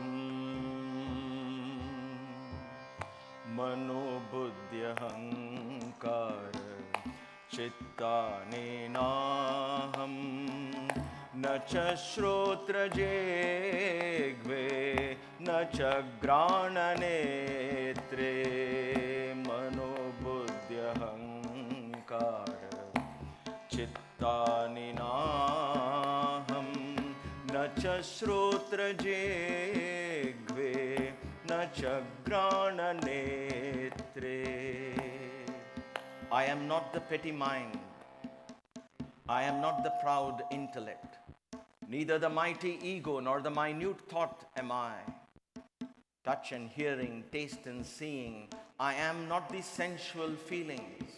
I am not the element of earth. I am not the elusive ether. Neither the fierce fire nor the wailing wind am I. I am truth, consciousness, divine bliss. I am the Shiva. The Shiva am I. I am the Shiva. The Shiva am I. I am the Shiva. The Shiva am I. Mano Buddhyahankara Chittanenaham Nacha Shrotra Jegve Nacha Grana Netre Nacha Vyoma Bhumir Na Tejo Na Vayu Chidananda Rupaha Shivoham Shivoham Chidananda Rupaha Shivoham Shivoham Shivoham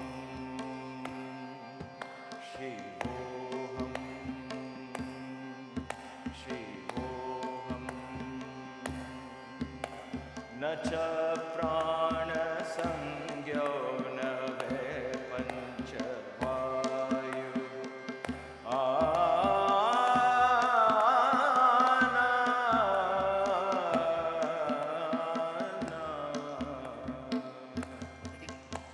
न च प्राणसंज्ञो न वै पञ्चवायुः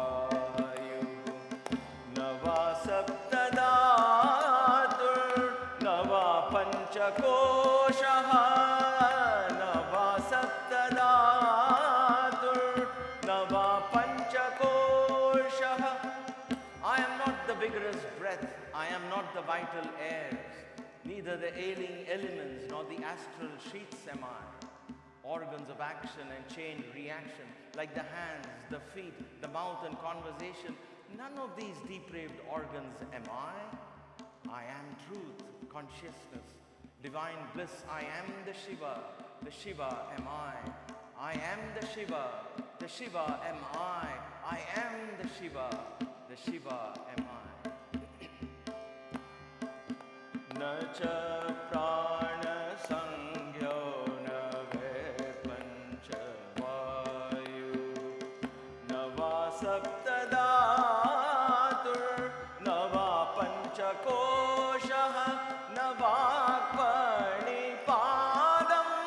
न चोपस्थपायुः चिदानन्दरूपः शिवोऽहं चिदानन्दरूपः शिवोऽहं शिवोऽहं शिवोऽहं शिवोऽहं शिवोऽहं शिवोऽहं न मे द्वेषरागो न मे लोभमोहो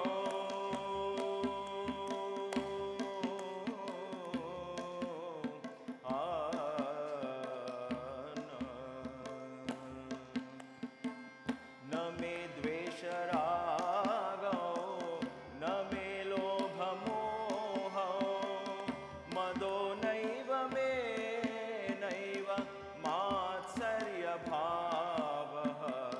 न मे द्वेषरागो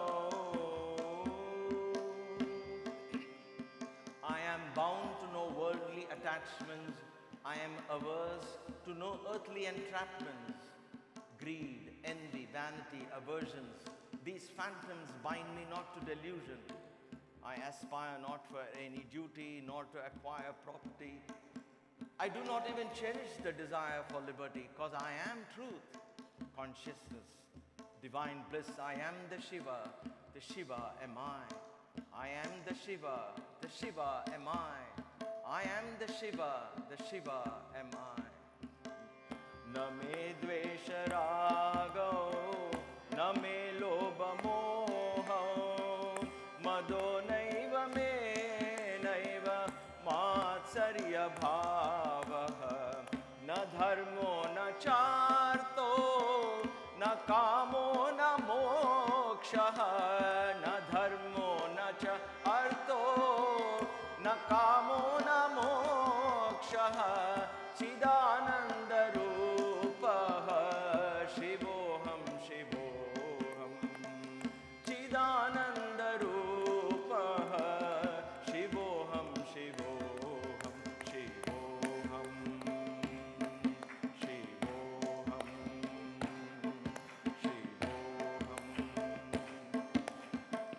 न पुण्यं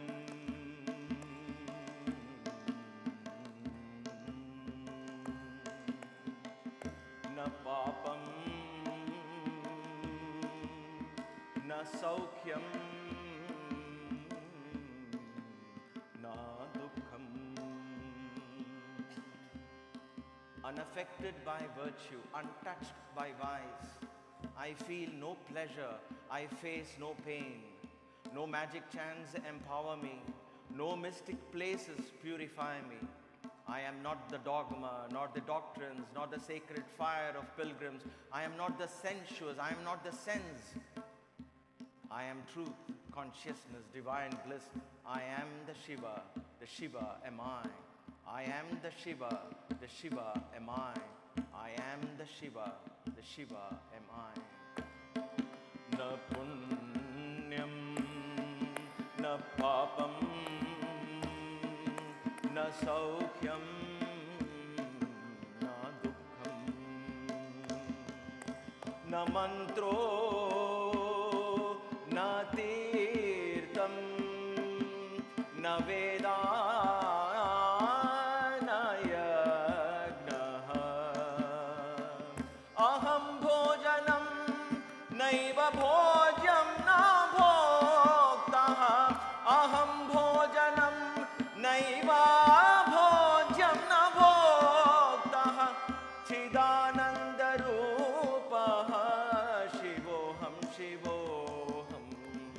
Chidananda rupaha shivoham shivoham shivoham shivoham shivoham shivoham. Na mrityurna shanka na me jati vedaha. Pita naiva me naiva matascha janma. Pita naiva me naiva matascha janma.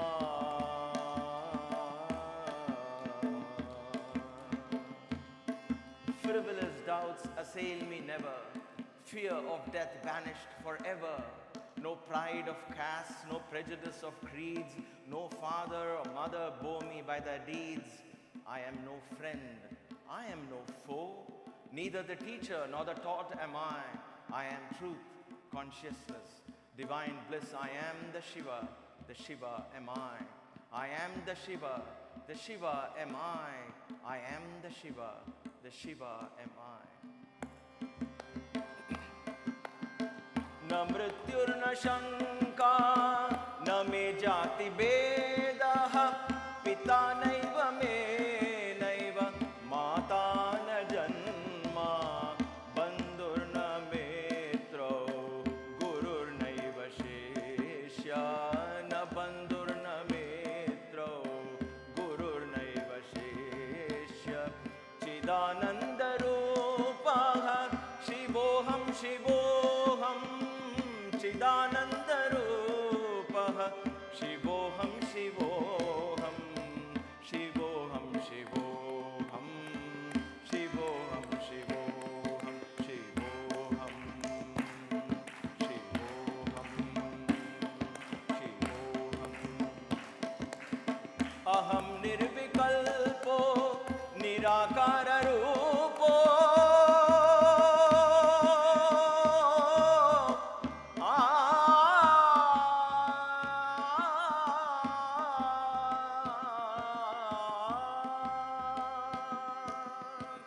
Aham nirvikalpo nirakara rupo. Vibhutva cha sarvatra sarvendriyanam. Aham nirvikalpo. Omniscient, omnipotent, omniscient am I. The unfathomable, inscrutable Shiva am I. I am truth, consciousness, divine bliss. I am the Shiva am I. I am the Shiva am I. I am the Shiva am I. Aham nirvikalpo nirakara rupo. Vibhutva cha sarvatra sarvendriyanam. Aham nirvikalpo. Tvam yagna svam vashatkara svam indra svam rudra svam vishma tvam brahma tvam prajapati. Tvam tadapa apo jyotirraso amritam brahma bhurbhuvassuvarom. Ishanas sarva vidyanam Ishwaras sarva bhutanam. Brahmadipadir brahmanodipadir brahma. Shivo me astu sada shivom brahma. Shivo me astu sada shivom brahma. Shivo me astu sada shivom. Aham nirvikalpo nirakara rupo. Vibhutva cha sarvatra sarvendriyanam. Na cha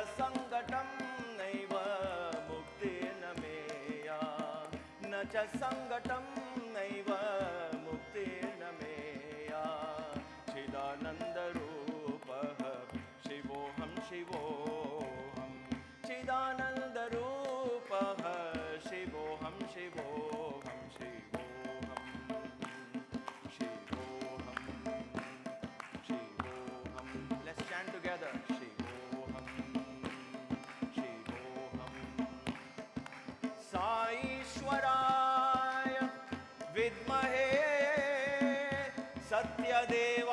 सत्यदेवाय धीमहि तन्नः सर्वप्रचोदयात्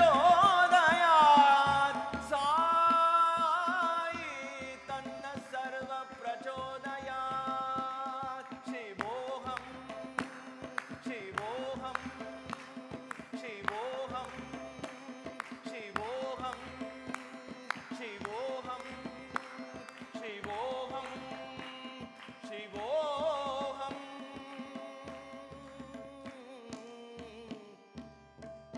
शिवोऽहं शिवोऽहं शिवोऽहं शिवोऽहं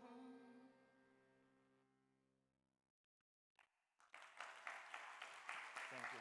Satsang.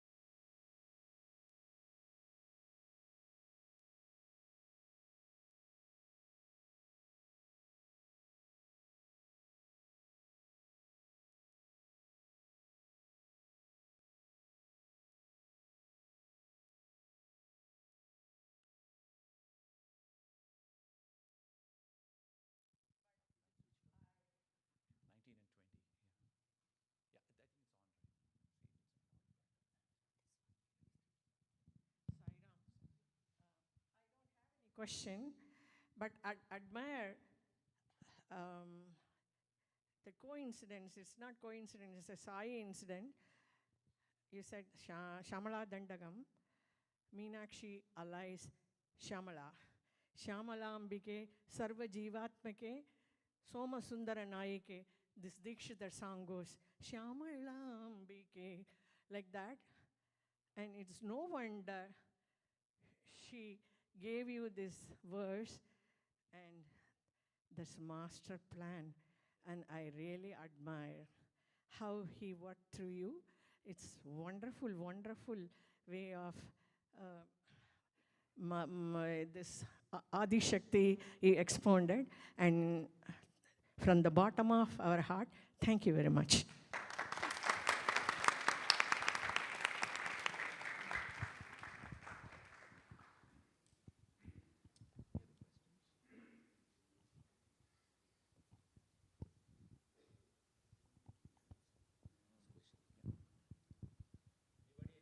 Any other questions? Crystal clear. I do have one thing to say. I want you all to give a big hand to these two who played so well.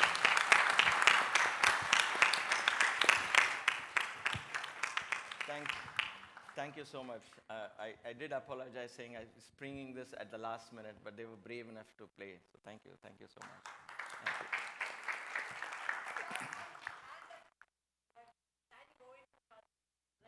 Oh, sorry.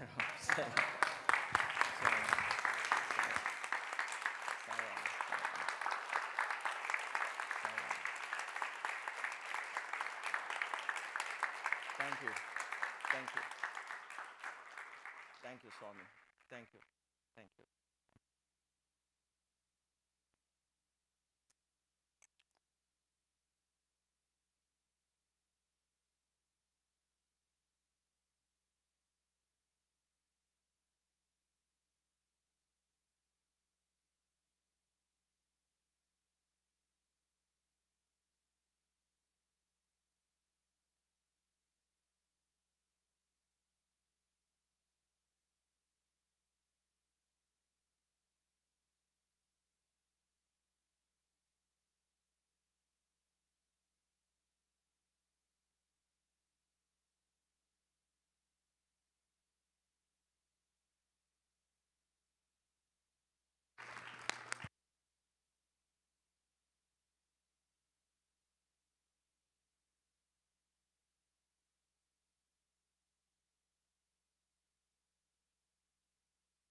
thoughts born on thee, be guided from above.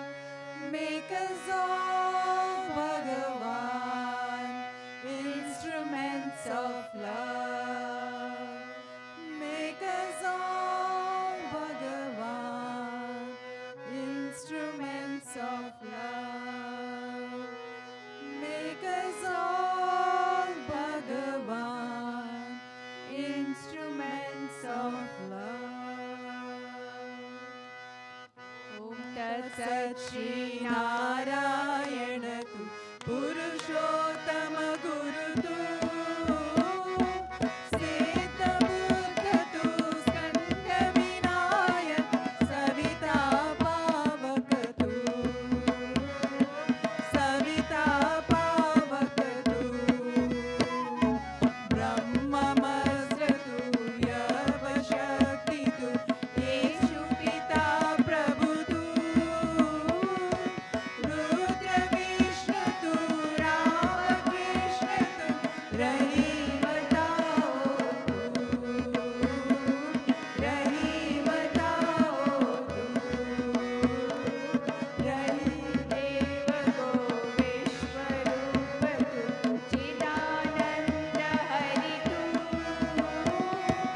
Advitiya Tu Akala Deva Atmalinga Shiva Tu Atmalinga Shiva Tu Sai Atmalinga Shiva Tu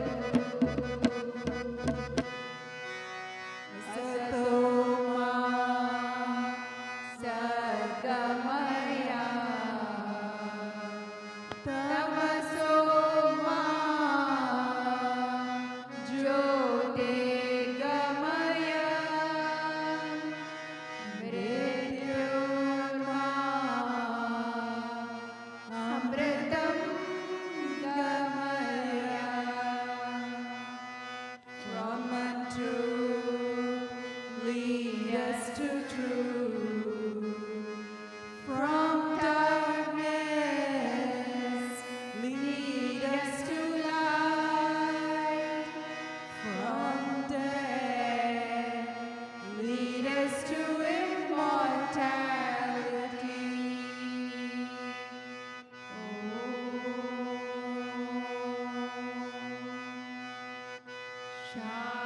Shanti, Shanti, Shanti.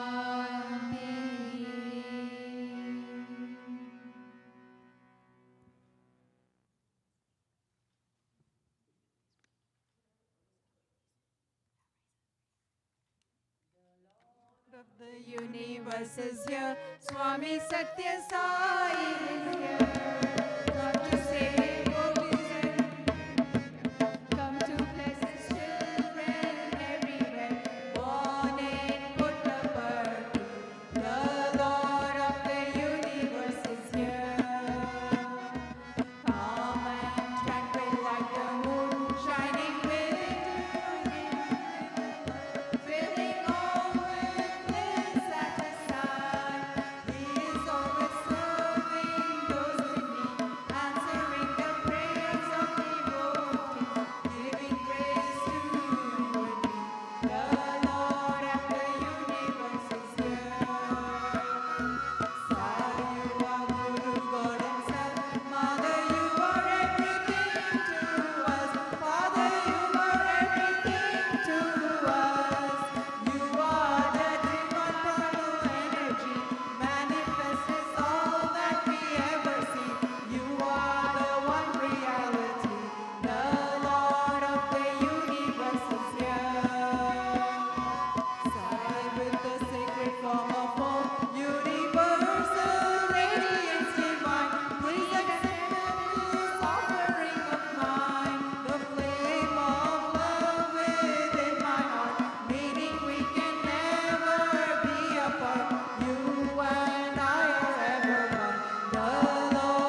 Shanti, Shanti, Shanti. Samastaloka Sukhino Bhavantu. Samastaloka Sukhino Bhavantu. Samastaloka Sukhino Bhavantu.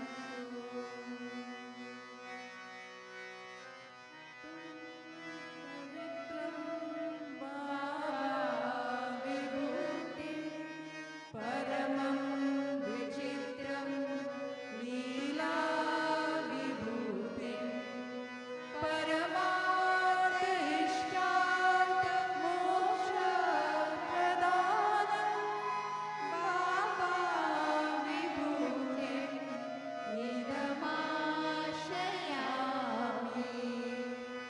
Sacred, holy and supreme is Baba's vibhuti, pouring forth in endless strong display of vibhuti. So auspicious is His might, it grants liberation.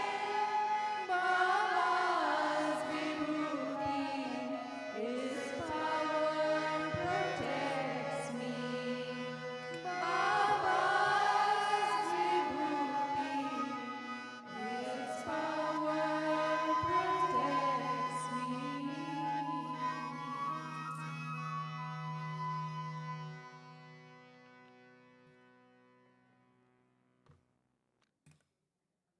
Om Shri Sai Ram. What a wonderful blessing today it was. Not just for ladies, but for all of us as families, North and South Houston families as they have come today together. I have never seen a Ladies' Day celebrated this way, Sister Disha. It has been beautiful. And I think that this, in my opinion, I think both of us and our whole council actually experienced this as to how Swami orchestrated that this event should happen here in this time.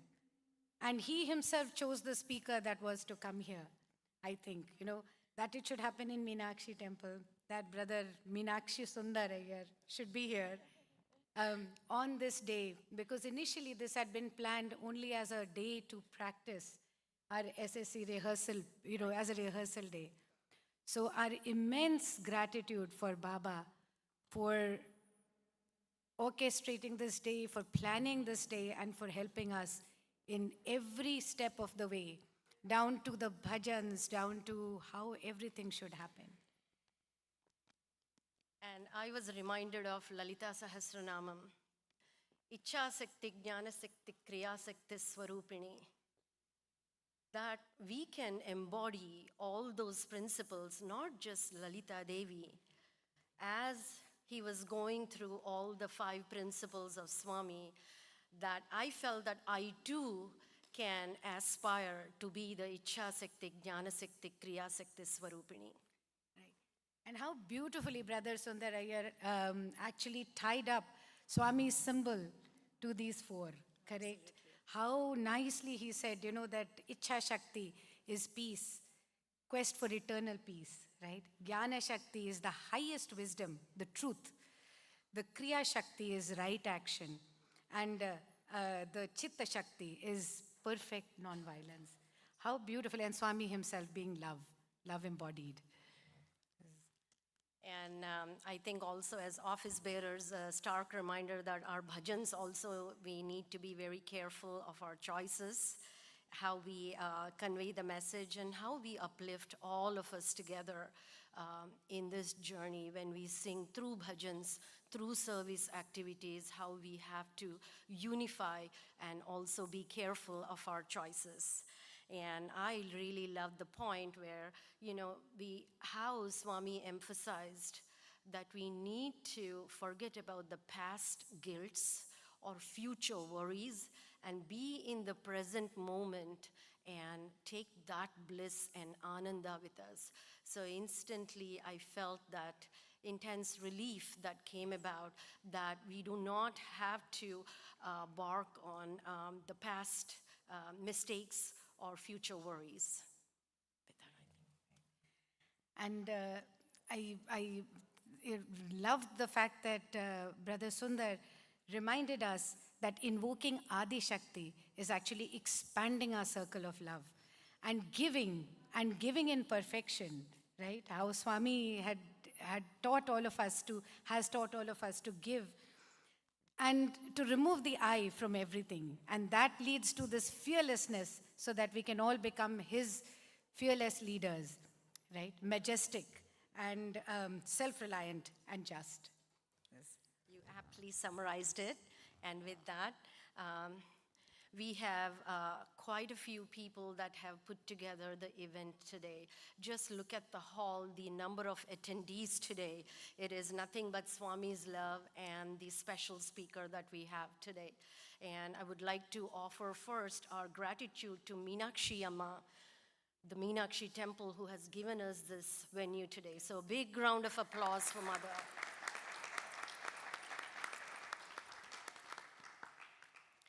And with that, I would like to first offer our gratitude to the regional team, Mahesh and Shrikant here, to give us the opportunity of the speaker so that all the centers can actually take benefit of the speaker and elevate ourselves in this 100th birthday. As Sundarji rightfully pointed out, it's not one event and we got the check mark, thank God it's over, but it's rather how transformative this journey was. We would also like to thank our Women's Wing coordinators, Sister Sudha and Sister Shivana. Don't forget, they have your saris and kurtas. Yes. And as you, after Brahmarpanam, when you take your prasadam, please make sure that you stop by at the table and collect your saris and your kurtas as well. And they have distributed these beautiful pins that have been specially ordered from India for this special commemorative pin for this event. Correct? And make sure you remember to wear the pin and, of course, wear the sari or kurta. Next weekend. Absolutely. Yes. Wonderful. We'd also like to thank our amazing council. Big round of applause to all of us. We stand here because of them. You know, they were the ones that were doing all the work behind the scenes. And so big thank you to our council. They have been amazing. I'd also like to extend a special thanks to our altar team, who has done such an amazing job.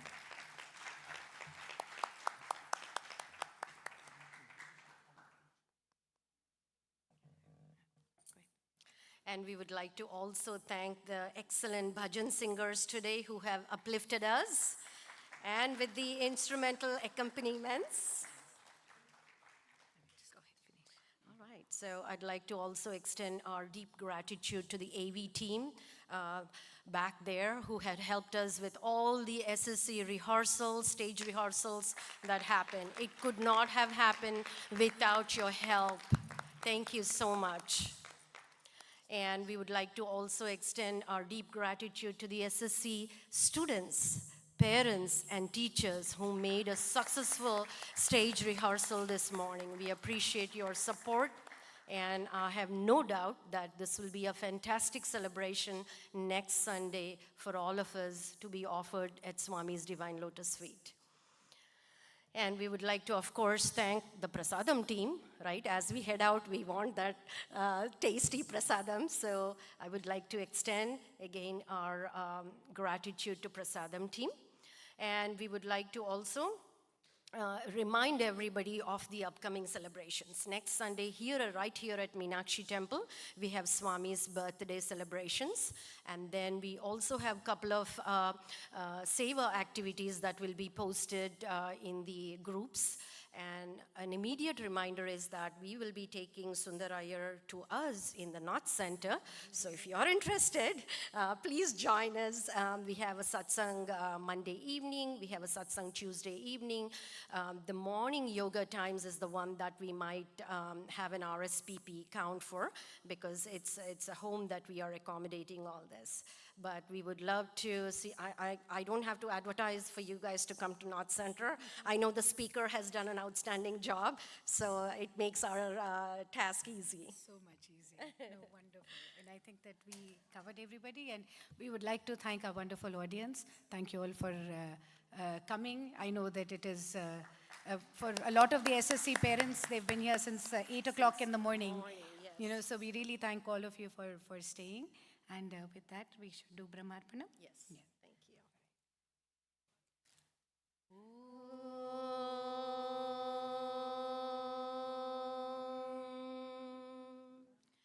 Brahmarpanam Brahmavihir Brahmagno Brahmanahutam Brahmaivate Gantavyam Brahma Karma Samadhinaha Aham Vaishwanaro Bhutva Praninam Dehamasritaha Prana Apana Samayuktaha Pachamyannam Chaturvidham Om